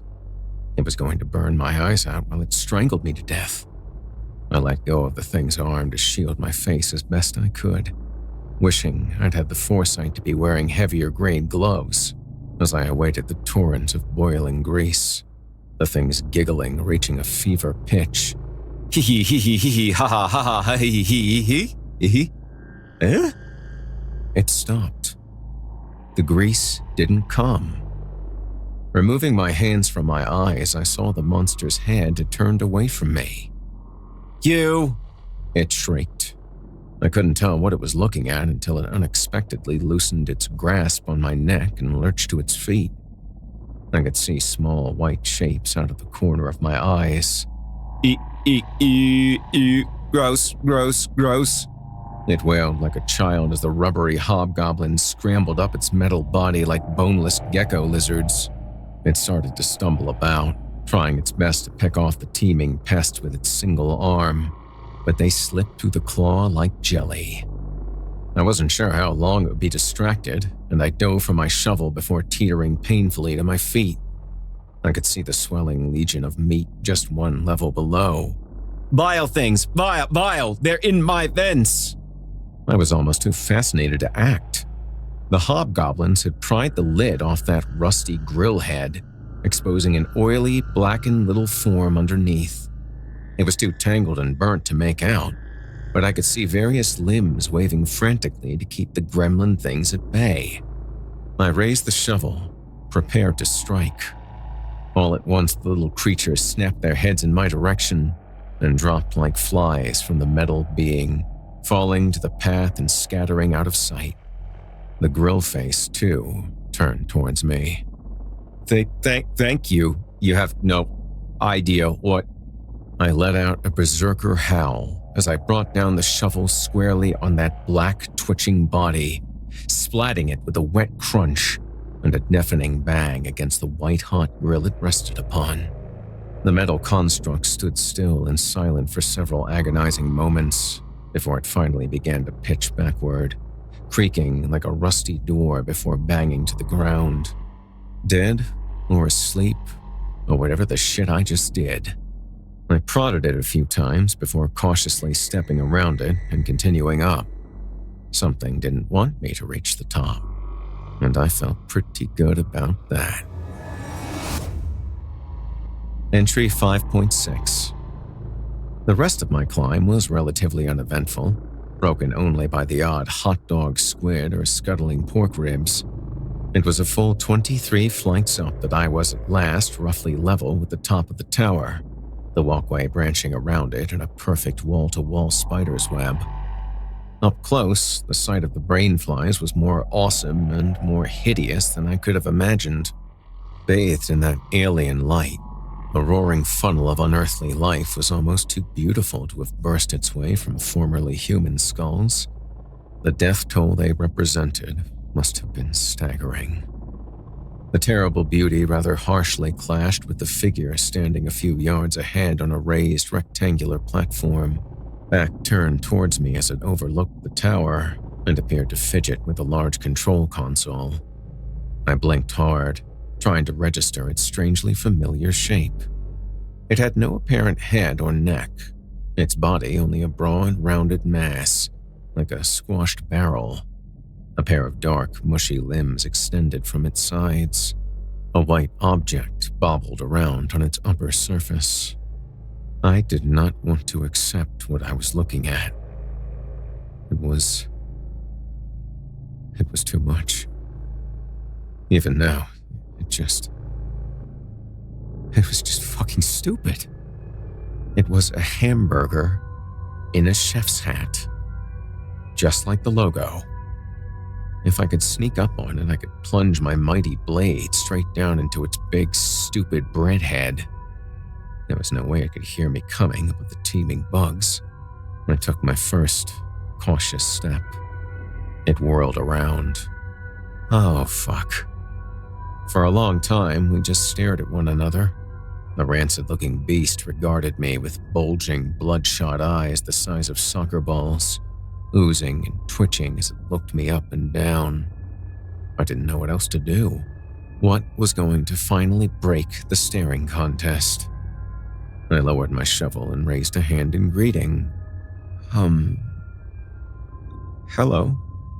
The moldering sandwich stood still for a few more moments before those slimy eyeballs rolled into their lidless sockets, as if I just said or done something even more ridiculous than the thing's very existence.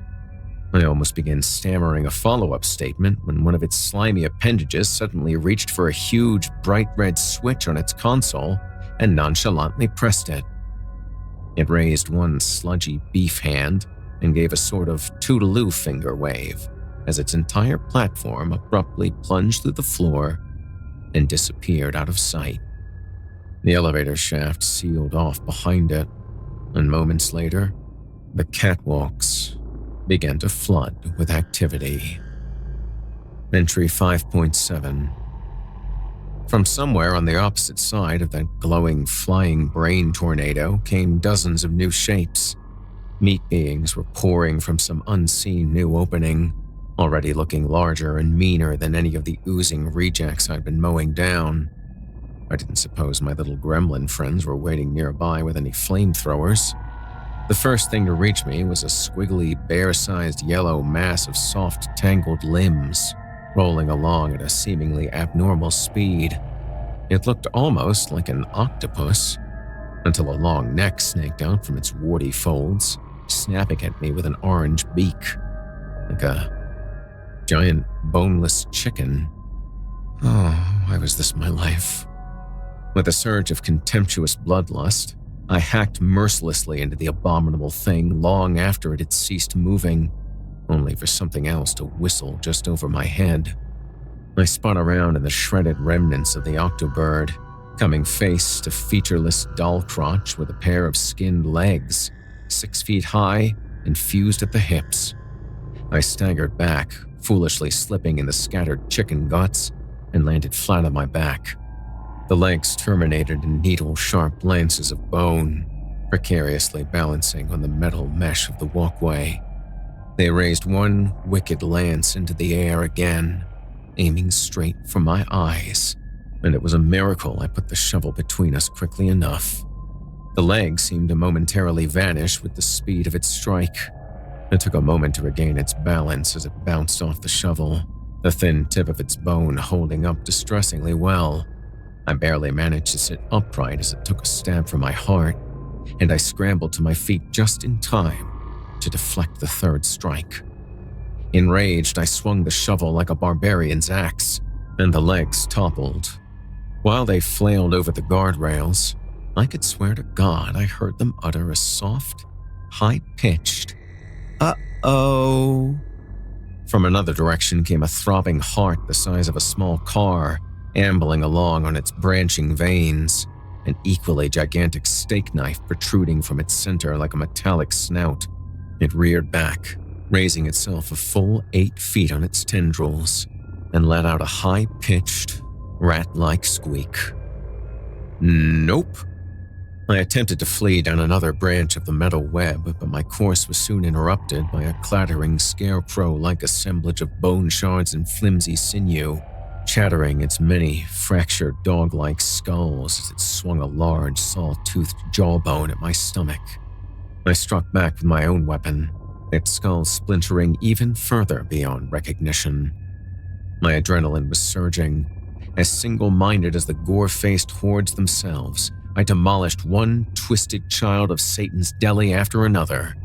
I toppled shuffling golems of pork scraps, wailing ghouls of dripping lard, a serpentine mass of fused chicken feet, and even that giant, squeaking heart, its arteries dousing me with geysers of hot blood as its throbbing at last subsided. I was almost disappointed by how easy it had all been. I shouldn't have been. As I stood in a puddle of mashed viscera, blood, and who knows what else streaming off my face, I heard a mysterious clang echo through the vast space and felt the walkway shudder under my feet. It was followed by another clang. The shaking intensified. Clang. It reminded me rather uncomfortably of huge, heavy footsteps on the grated floor. 2 guesses what it was. Oh, come on. I dare you. Entry 5.8. As the stomping grew louder, an even larger figure emerged from the other side of the flying brain tornado. A shape looming 15 feet tall in the dim, flickering green light. Like the pressure cooker bitch, or whatever that was, it had a largely metallic appearance, though at the same time, strangely organic. Its spindly, nearly skeletal body didn't seem like it should have been heavy enough to rattle the floor so violently, its long, bony feet terminating in thin, sword-like talons. Most of its weight was likely concentrated in its head, immediately recognizable as the shape of a sausage grinder. slowly wavering with each laborious step.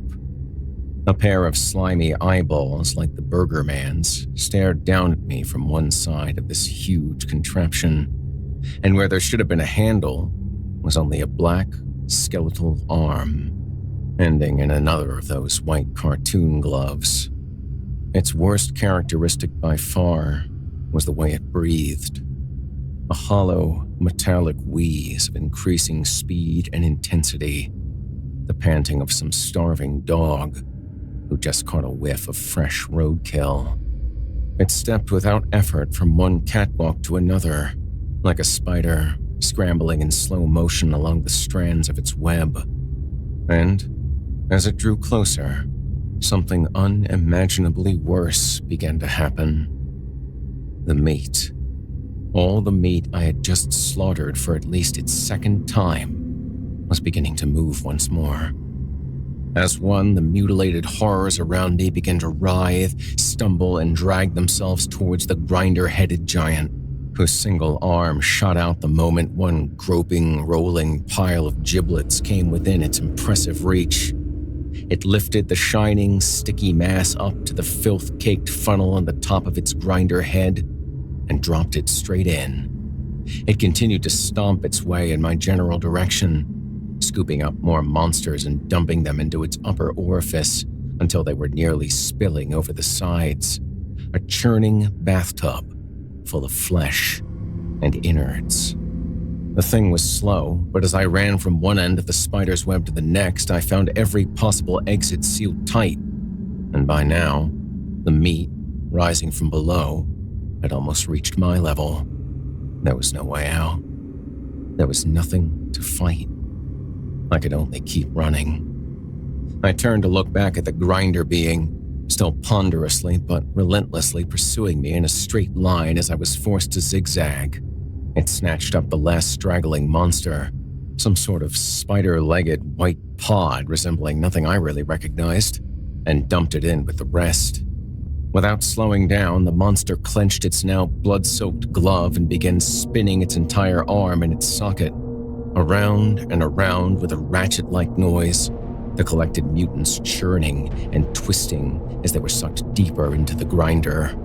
I turned to continue running, but made it only a few more yards before a sickening, flatulent sputtering sound echoed through the chamber, and something thick, warm, and wet slammed hard into my back. The catwalk dropped away as I was swung through the air and brought to face the grinder man's unblinking gaze. I was being held tight in an enormous, pulpy pink hand, wavering on the end of a tentacular limb comprised entirely of raw, ground meat. It had formed the limb from every walking nightmare I had spent the last of my energy putting down, and flung it like a lizard's tongue with pinpoint accuracy, instantly subduing me from a good 20 meters away. I squirmed and thrashed desperately, but only felt further mired in the dense, tarry muck. The crank arm continued to twist, and more squirming noodles of processed tissue slithered along the length of its makeshift appendage, cocooning me in more layers of raw flesh. I was reminded, yet again, of a spider. As I sank deeper into that stinking, sloppy mire, I suddenly found myself transfixed by what was directly behind the metallic giant. I could finally see into the tower, into the vortex, down into where those wretched alien brain hatchers were all going in such a hurry. At first, I was only confused. The significance of what I was seeing almost didn't want to register. Bitter, rancid meat juices were beginning to flood my mouth. Tendrils of beef sludge were probing at my eyes and nose. My world was going black. I was being smothered to death. But on the inside, I just couldn't stop laughing. Entry 5.9. I awoke the following morning on the floor of my own home, alive. My body was caked with meat gunk, my clothes sticky with blood. Not a dream. What little must have been in my stomach promptly emptied itself onto the carpet. I guess I'd be tearing those up soon, if there was any real point. I staggered to the shower, my mind racing with all I'd seen in the meat factory. They had, apparently, neither wished to kill me nor erase my memories. I guess they knew, as well as I did, that there was nothing I could do to them. After all, if cattle couldn't do much to change their fate, what hope could there be for the cattle feed? Entry 6. I tried to get a fountain Coke at the 7-Eleven, and some sort of pinkish gunk coiled out like soft serve, smelling like hot bologna. I cut open what I thought was a watermelon. The inside was like a brain. I unwrapped an Almond Joy and got nothing but a length of bone, filled with a clear, yellow mush. I put money into a Coke machine. I saw the bottle tumble to the bottom. I reached through the door. All I pulled out was a heart, still beating. I hurled it to the pavement and stomped it into nothing but a red, sticky stain. I came home starving, not even surprised by the flock of chickens hobbling around my front lawn, plucked and headless. I staggered to my kitchen and cracked into another box of cereal from my dwindling stash. Cat food stink. Cartoon hamburger. The words superior food matter had replaced Frosted Flakes. Tony the Tiger was just a grainy photograph of a bobcat. A box of Lucky Charms now said, added tissue rind, above some shitty JPEG stock art of a nobody leprechaun. The Cheerios had become organism part, add fluids. The rest of the box was dominated by a close-up of clammy gray intestines. I rummaged through the whole supply in a daze. Red blood materials, marvelous food nugget. None of this was there when I bought it. I didn't bring home anything with a single letter out of whack. The last box used to be Cocoa Puffs. My favorite. Fred Flintstone still looked like Fred Flintstone, just far too real. I could see every pore on his lifelike, fleshy nose. This was now, apparently, a box of flavored meal substance. Whatever. What the fuck ever. I ate it. I ate it, and it was goddamn delicious. So was the mysterious can of your favorite meat pastes waiting for me on my coffee table. So was the cup of what looked, smelled, and tasted like liquid bacon straight from my own tap. The black thing in the refrigerator that looked like the bastard child of a caterpillar and a starfish was as sweet as maple ham. But the best thing, by far, was the steak. That huge, red, juicy steak, ready for me in the seat of my car. And it wasn't even the flavor that made it so good. It was the screaming.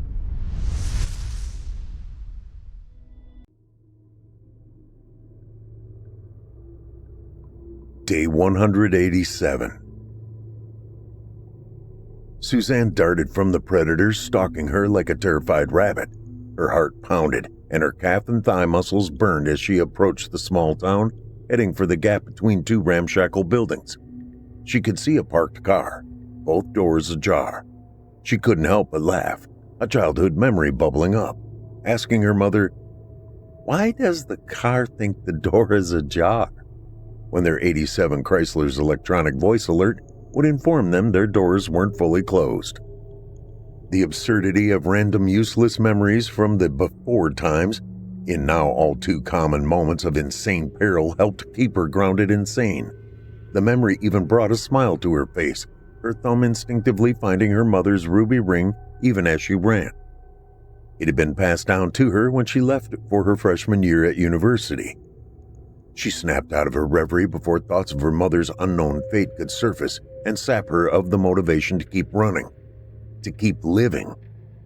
Her lungs began to burn and she focused on getting to the opening of the alley. The predators were far behind her, yet she dared not look back and lose vital speed. She instead relied on the decreasing volume of guttural moans to tell her how far back they had fallen. She could pause to catch her breath for a moment once she entered the gap.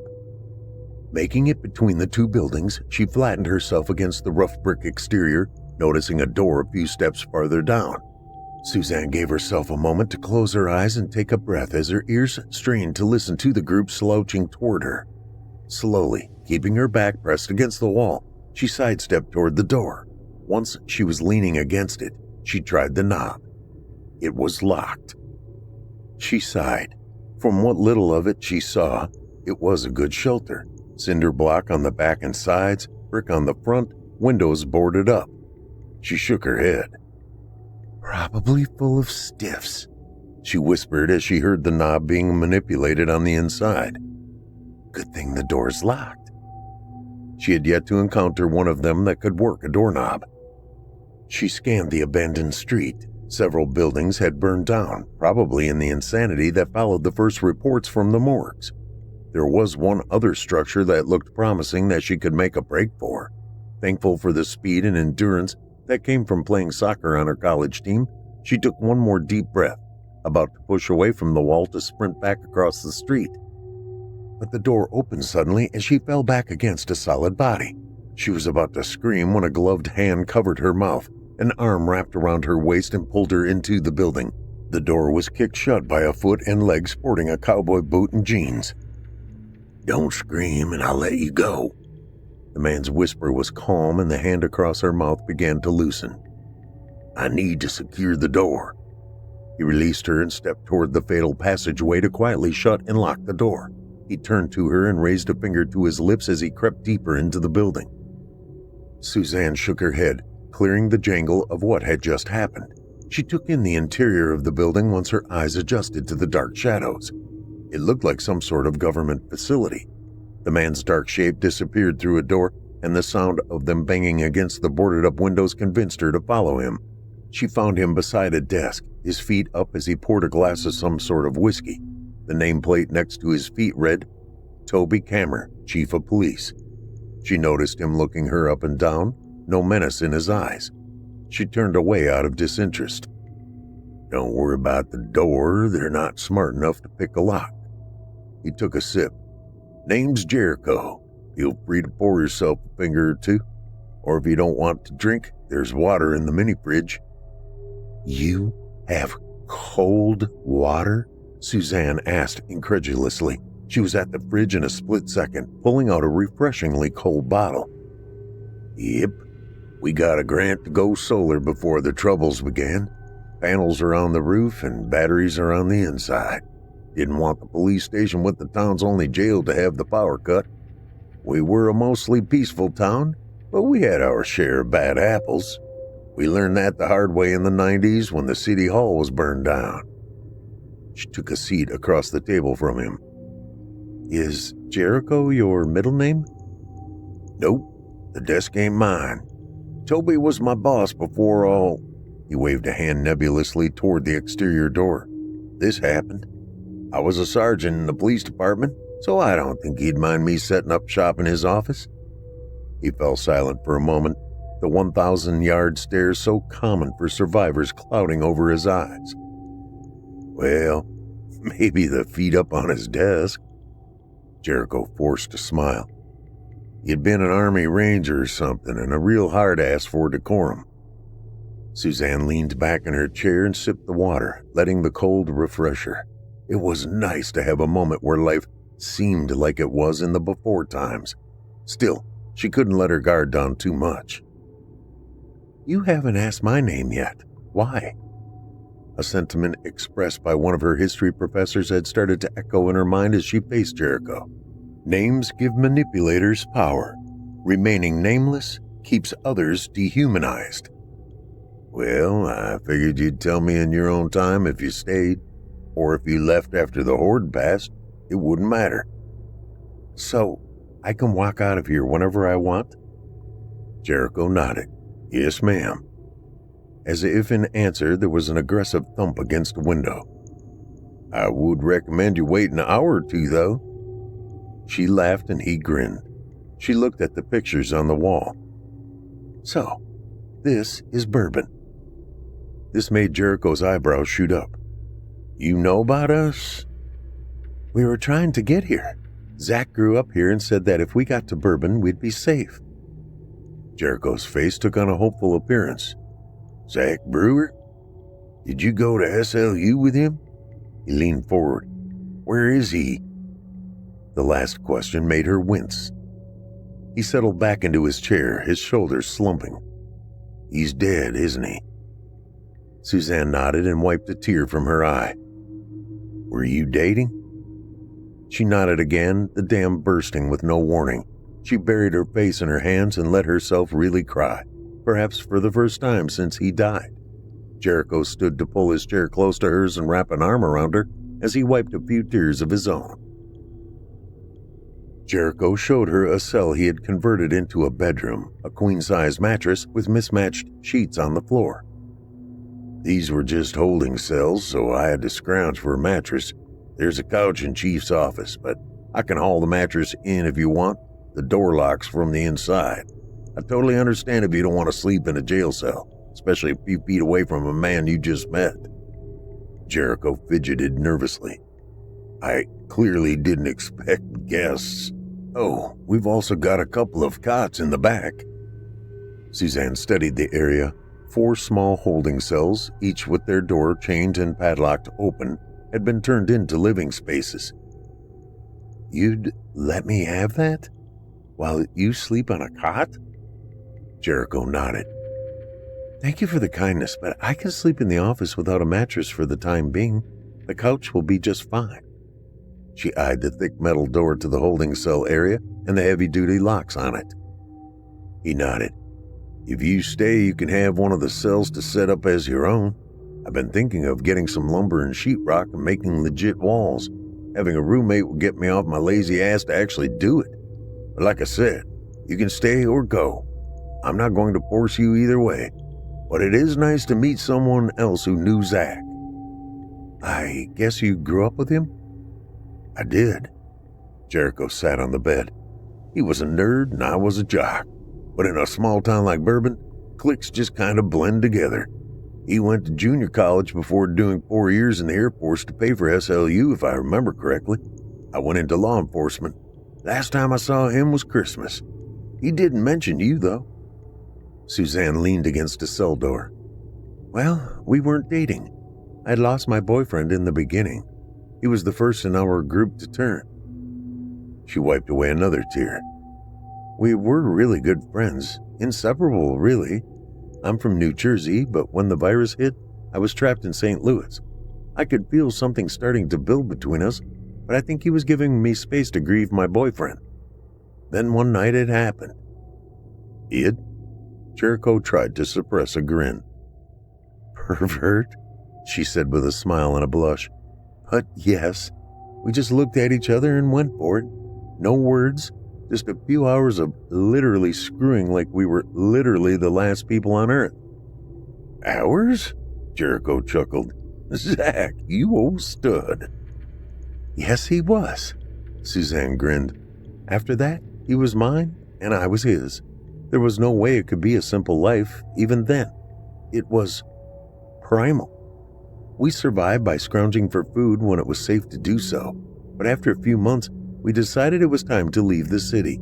It took us a week to get to the outskirts when it used to take us 30 minutes. Roads that bad? Suzanne nodded. Cars were parked bumper to bumper on I-44. We also found it safer to travel by night. Zach had this theory that their sense of smell decreased late at night. I also think they have just as hard a time seeing in the dark as we do. Maybe even a little worse.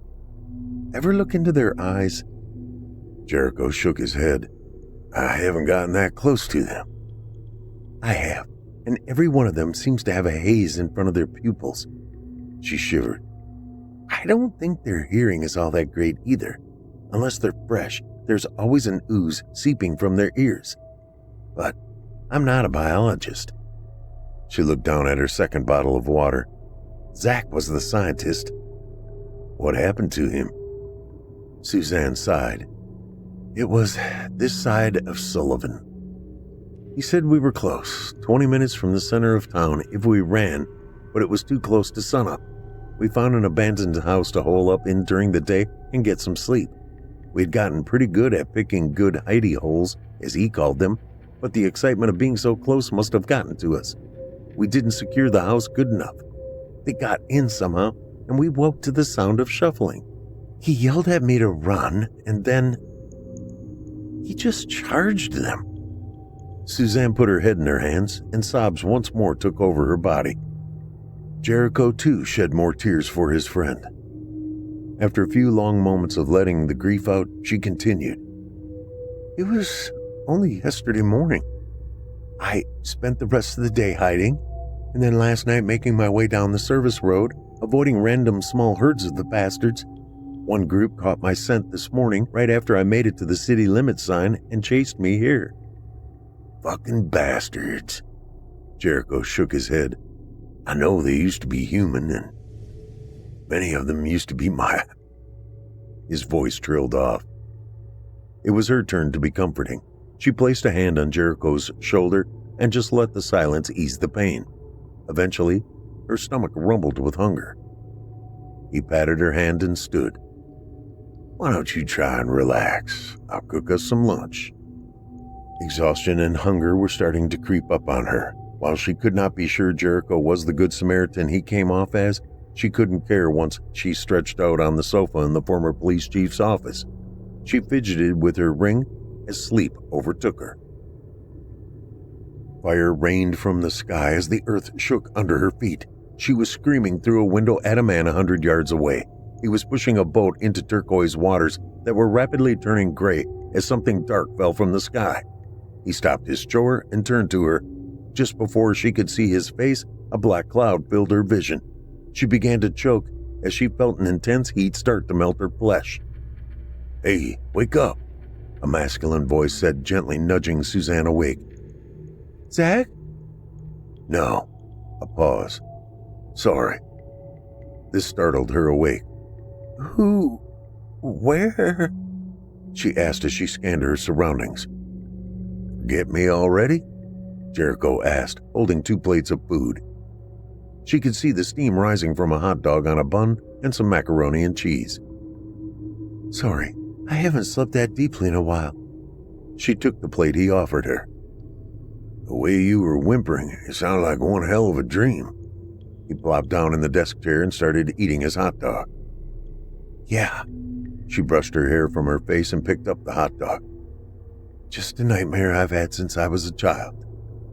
She took a bite. Having a hot meal from the before times was incredible, no matter what it was. He nodded, letting it drop. Sorry, dogs were the only meat I had thawed, and the mac and cheese is only made with margarine since all the milk is spoiled. He took a bite of the gold noodles, but I like it better this way. Please, she mumbled through a mouthful of food. Don't apologize. It's delicious. Jericho smiled, unknowingly watching her wolf down the first hot meal she had had in at least 6 months. Suzanne blushed when she caught him studying her. Sorry, she said in a self-chastised tone. It's all right, I understand. He took another bite. I was here when the first horde overran the town. We were luckier than most, unluckier than others. We had enough of a warning, and were able to get the town and country and 2 other hardware stores boarded up. From there, we got to the high school and churches. Plan was just to go into the school and wait it out. What happened? Jericho sat his plate on the desk as a look of disgust spread across his face. Human nature? People were bit and hit it, not believing they would turn. We didn't think to make inspection mandatory for entry. When the police and fire departments deemed it safe to go check on the civilians who hadn't sheltered, we found our friends and family either turned or turning. He poured himself a couple of fingers of whiskey. I didn't see it for myself. I didn't have any family, so I volunteered to go check on the essential stores. Didn't mean I didn't hear the anguish of my friends as they reported over the radio. He shook his head. Most lost the will to fight and just let the horde take them. Those that survived either left town or killed themselves. Why did you stay? Suzanne asked, finishing her hot dog and starting on the macaroni and cheese. Jericho leaned back in his chair and put his boots up on the desk once again. I'm a transplant here. I've got people in St. Louis and Herman, but no one really close enough to risk leaving this stronghold for. Besides, I got a little company with a ham radio. He stuck his thumb toward the back. One of my buddies was into it. Brought it in when the troubles began. She thought it might be helpful. Has it been? Jericho nodded. Yeah. He scratched his beard. I've been talking to a guy in Osage Beach about what's going on at Lake of the Ozarks. There's a group that's building on an island in the lake. They claim the zombies can't swim. It's tempting, but I want to give it a winter. You know, proof of concept before I abandon a sure thing. Suzanne scooped the last of the mac and cheese and tried not to look like she was still hungry. You want some more? Jericho asked. Her acting clearly unconvincing, Suzanne squirmed nervously. I don't want to be a bother or eat all your food. He chuckled, taking her plate to scoop more noodles and add another hot dog. Neither one of those is a thing. He handed it to her. She hesitated before starting to eat. Unless there's something else? No. Yes. She looked up at him from her seat. It's just that I'm still in mourning and not ready for... She averted her gaze to the floor. Jericho was silent for a moment. Can you look at me for a second? Suzanne didn't move. Look at me. He placed a hand on her shoulder and then slid a finger under her chin, tilting her head and forcing her to look at him. Her heart pounded, expecting the sudden change from gentleman to predator.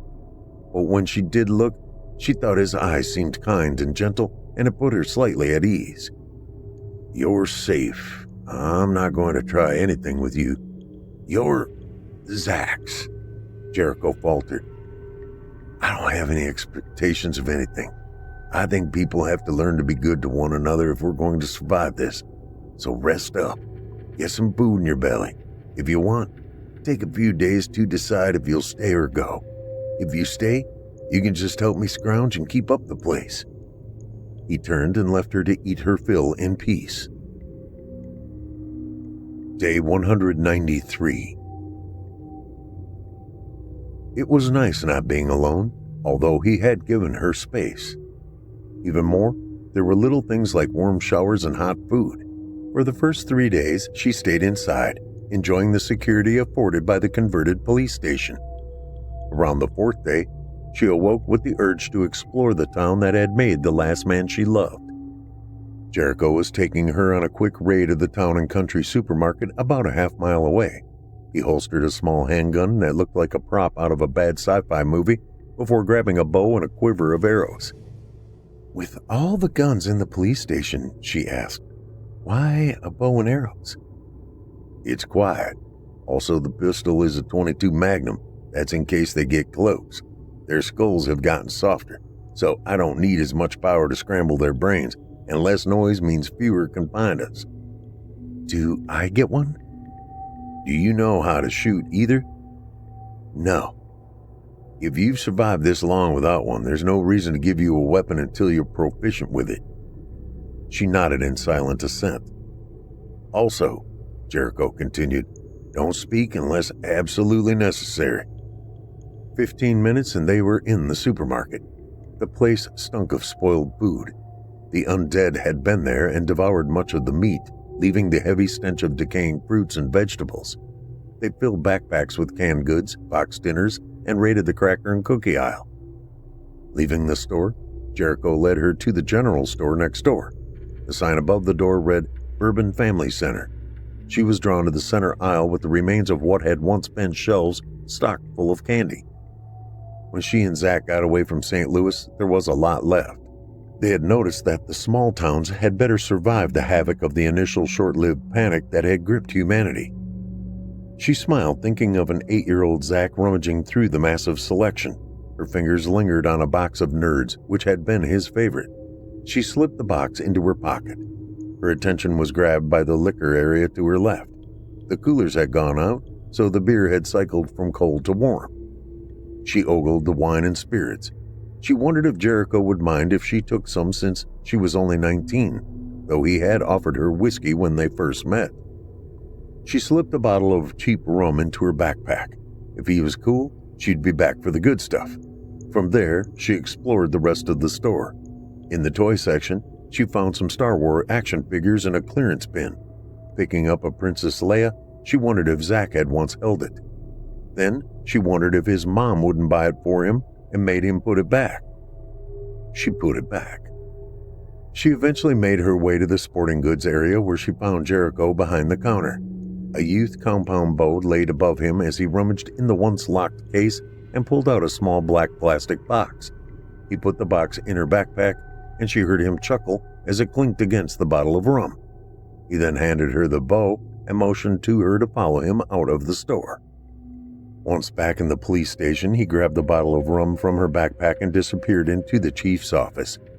She shook her head at the absurdity of confiscating the booze but leaving her with what she suspected was a gun. However, he returned a few moments later with 2 glasses filled with what looked like cola. He handed one to her. "You're what, 18, 19, maybe 20? She nodded, prepared to ask, with as much snark as she could muster, if it mattered. Then she smelled the rum in her drink. "I guess the law doesn't matter anymore?" "Nope," he said, taking a seat. "I hope you don't mind it. I've always had a heavy pour, and honestly, I would have offered it to you sooner. With you being a pretty young woman, I thought it better for both of us to keep our wits about us." Suzanne blushed. "I appreciate that." She looked at the black box. "Is that what I think it is?" "I don't know. I can't read minds. What do you think it is?" "A gun?" Jericho nodded. "That it is. A Grendel P30 22 caliber mag pistol just like the one I carry. And yes, it's for you." Suzanne looked at it, wanting to open it but being afraid at the same time. "I thought about it," Jericho continued when she didn't say anything. "And whether you stay or go, you need to learn to use a weapon. If you stay, I need you to have my back. If you go, it's a dangerous world out there. I want you to be able to defend yourself." What felt like the millionth tears slid down her cheek. "I've been thinking about that. I have no clue if I even have family left back in Jersey. Odds are I don't, and with how long it took me to get the 70 miles here from St. Louis, odds are I'm not going to make it there anyway. So if you don't mind, I'd like to stay." Jericho grinned. Suzanne had to admit he was kind of sort of cute when he grinned. "I like that very much." She changed the subject. "What about the bow?" "That's also for you. You need to learn to shoot it too. I know it says youth, but trust me, it can take down a deer. If it can do that, it can kill a zombie." "But why youth?" "Yep. Now, before you think it's because you're a girl, it's not that. You're about as big as I was when I learned to shoot one of these, and you need a draw length to match your frame." He turned his attention to the pistol in the box. "We're going to set up targets on the roof, and I'll teach you there. Eventually, you'll learn to shoot the rifles, and we'll take turns with one of us scrounging on the ground, while the other's up there keeping watch, and if necessary, sniping. Because of the hill between here and the Town and Country Plaza, we won't have 100% coverage on those runs. Something's better than nothing. Here in downtown, it'll be nice to have one of us posted up high, keeping eyes on the other at all times." Suzanne nodded. "But before all that," he continued, "I want you comfortable holding a gun and knowing how to operate it before you put your booger hooker on the bang button and make it go boom for the first time." Suzanne laughed. An hour later, Suzanne's hand still shook, but not near as bad as at first. At first, she was trembling so much that she couldn't load the magazine. Jericho's calm and confidence helped put her at ease. As she began to understand how it worked and operated, she started becoming more comfortable. and as she became comfortable, her only anxiety was what it would feel like when she shot it. Is it going to kick hard? Nope, it's only a .22 Magnum. It's also semi-auto, so the recoil spring acts as a shock absorber. You don't need to worry about kick until we start training you on a .44 Magnum or one of the department's shotguns or rifles. Those are a revolver and pump and bolt action long guns, so no recoil spring. One thing kind of bothers me, she said, putting the gun down. What's that? Why have you left the rest of the guns where anyone can get to them at the family center? If anyone else scrounges the place, they might need to replace a lost gun or upgrade, or restock their supply of ammo. Aren't you worried about them using them on you? Jericho shook his head. Until you came along, I was the only living soul in at least 10 miles. Who would be taking them would be someone passing through trying to get home like you and Zach. Those stores are right off I-44, and there's a hotel on the other side of the highway. They'll just grab whatever they need, maybe stay a night or two, and then get moving. Have you ever seen someone? Suzanne asked. Nope. The only sign of human life I've seen before you came along was when a .22 rifle 9mm pistol went missing, along with all the 9mm and .22 ammo I left behind. I'd taken half of each and all the .22 Magnum, the Magnum being pretty rare. The only reason they had it at all was that, right before it all started, the owner had gotten a good deal on the Grendel pistols after the company went out of business. Jericho rose to his feet. Now, ready to start training? Suzanne nodded nervously. Day 221. Suzanne's heart raced as she left the safety of the police department fortress. It was a hot day, probably mid to late August, although that was up for debate. Jericho's friend at the Lake of the Ozarks thought it was September 12. By Jericho's account, it was August 5. Suzanne had given up thinking about it. This was her first solo run. She glanced over her shoulder and waved to Jericho, who was covering her with a scoped deer rifle. Instead of going to Town and Country and the family center, her mission was to hit the hardware store. It was at the end of the block and on the same side of the street as the police department. Suzanne sprinted across the street so Jericho could see her until it was time to dart back and enter the store. Once inside, she pulled out the list of plumbing supplies she had been given and hastily began searching for the items. One of the toilets had sprung a leak, and Jericho needed a wax seal to fix it. For training, he'd given her a list of random things to get her used to seeking items she was unfamiliar with. She had 5 minutes to complete this part of the mission, but she completed it in 4. Sprinting across the street, she turned and waved at Jericho, who waved back. She pointed toward the library, and he gave her the thumbs up. They both wanted something new to read, and it would be good training. Suzanne made it to the library, a steel building that also housed the small town's community center.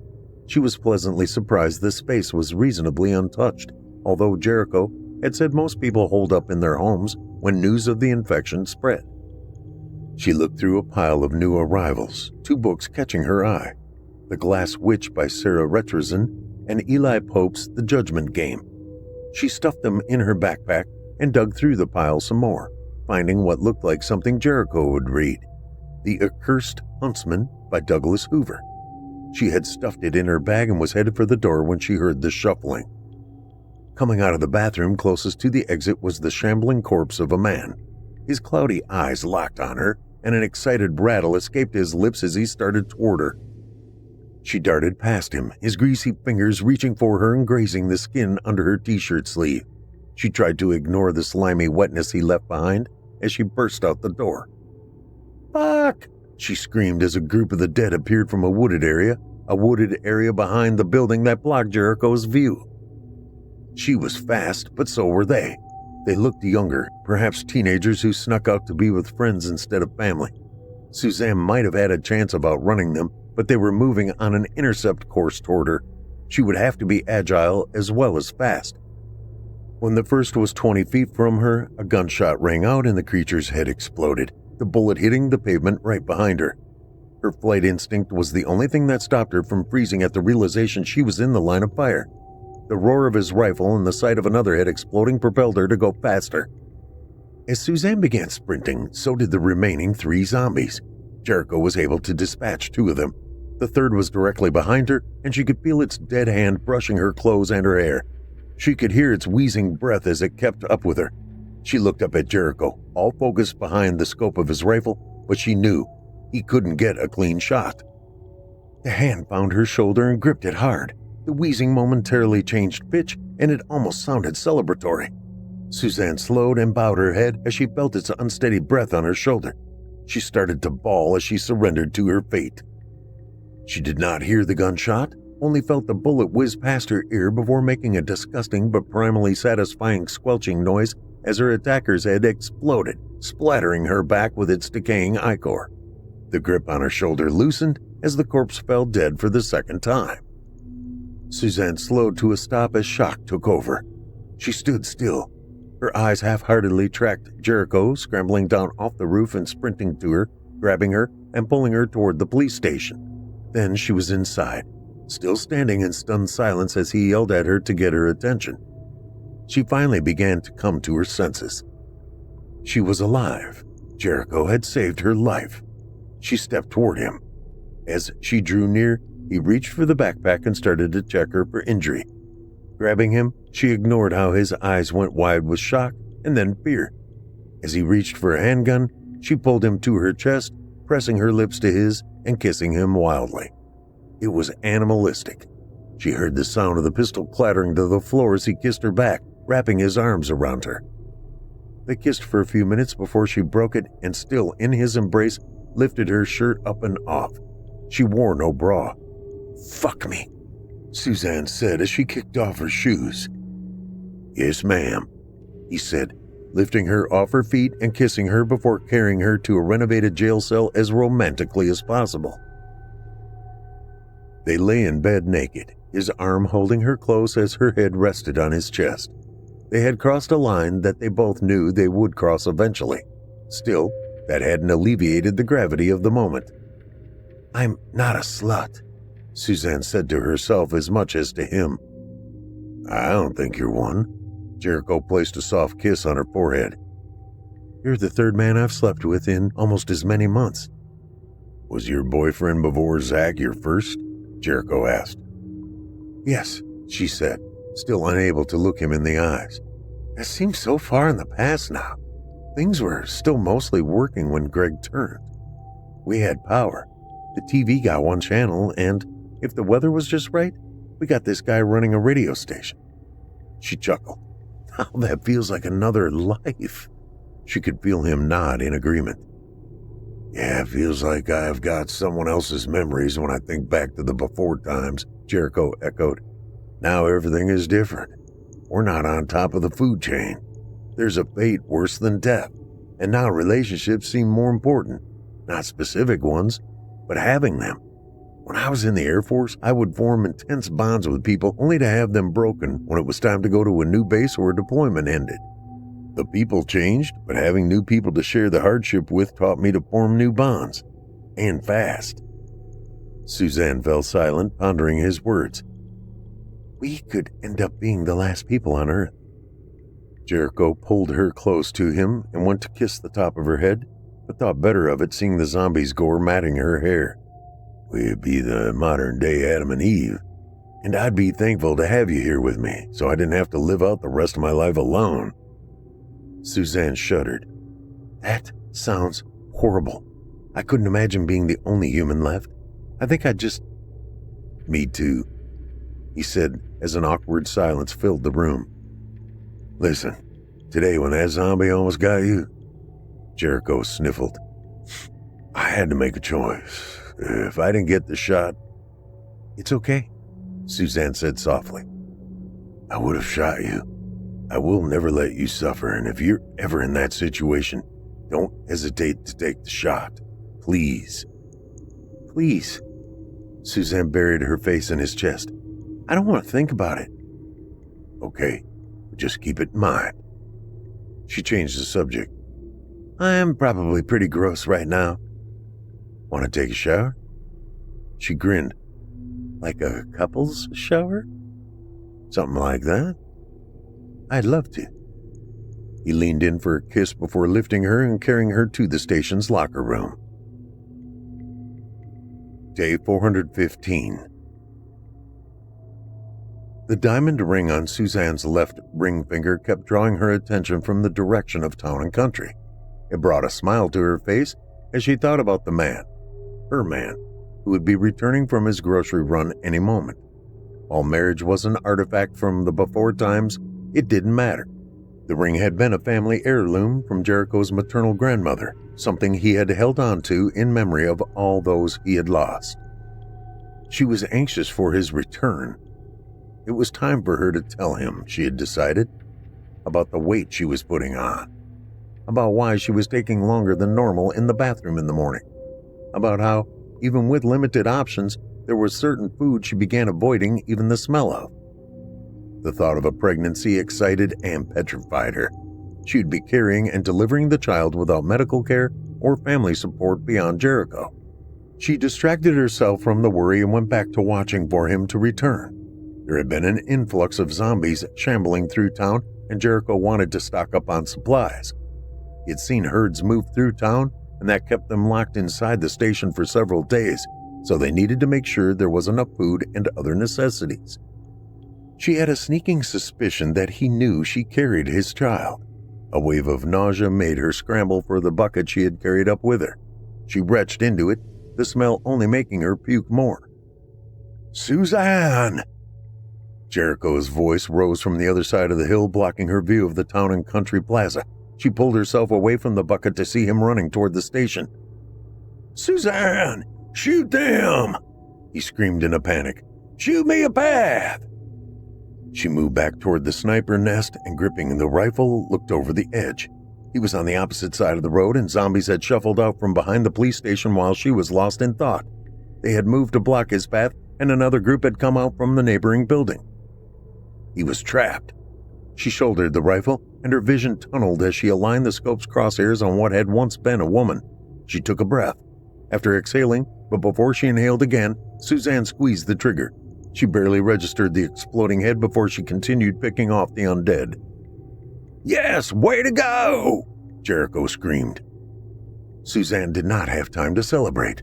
There were more than she had ever dealt with when sitting watching for Jericho. She squeezed the trigger and heard a dry click. "Fuck! Out of ammo!" she yelled as one hand worked the magazine release and the other searched for a replacement. Finding it, she slammed it into place and racked the next round. She sighted a creature that was seconds from sinking his teeth into Jericho. With another squeeze of the trigger, another head blasted to pieces. Jericho was almost home, and he looked up and their eyes met. He smiled at her. A smile unearthed a memory buried deep in her soul. Suzanne blinked away the idle thoughts. She was about to move to the ladder to get to ground level and slip inside with her partner when a zombie appeared out of nowhere. "Jericho!" she screamed for him, watching helplessly as the undead creature latched onto him, its teeth sinking into his shoulder. "Fuck!" he screamed as the zombie pushed him to the ground, its teeth gnawing. He looked up at Suzanne. Their eyes met again. "Please!"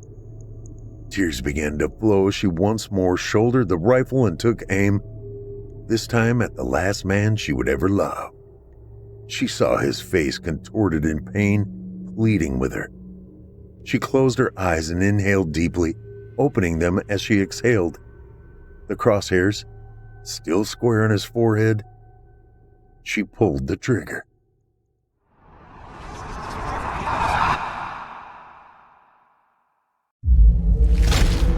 Chilling tales for dark nights.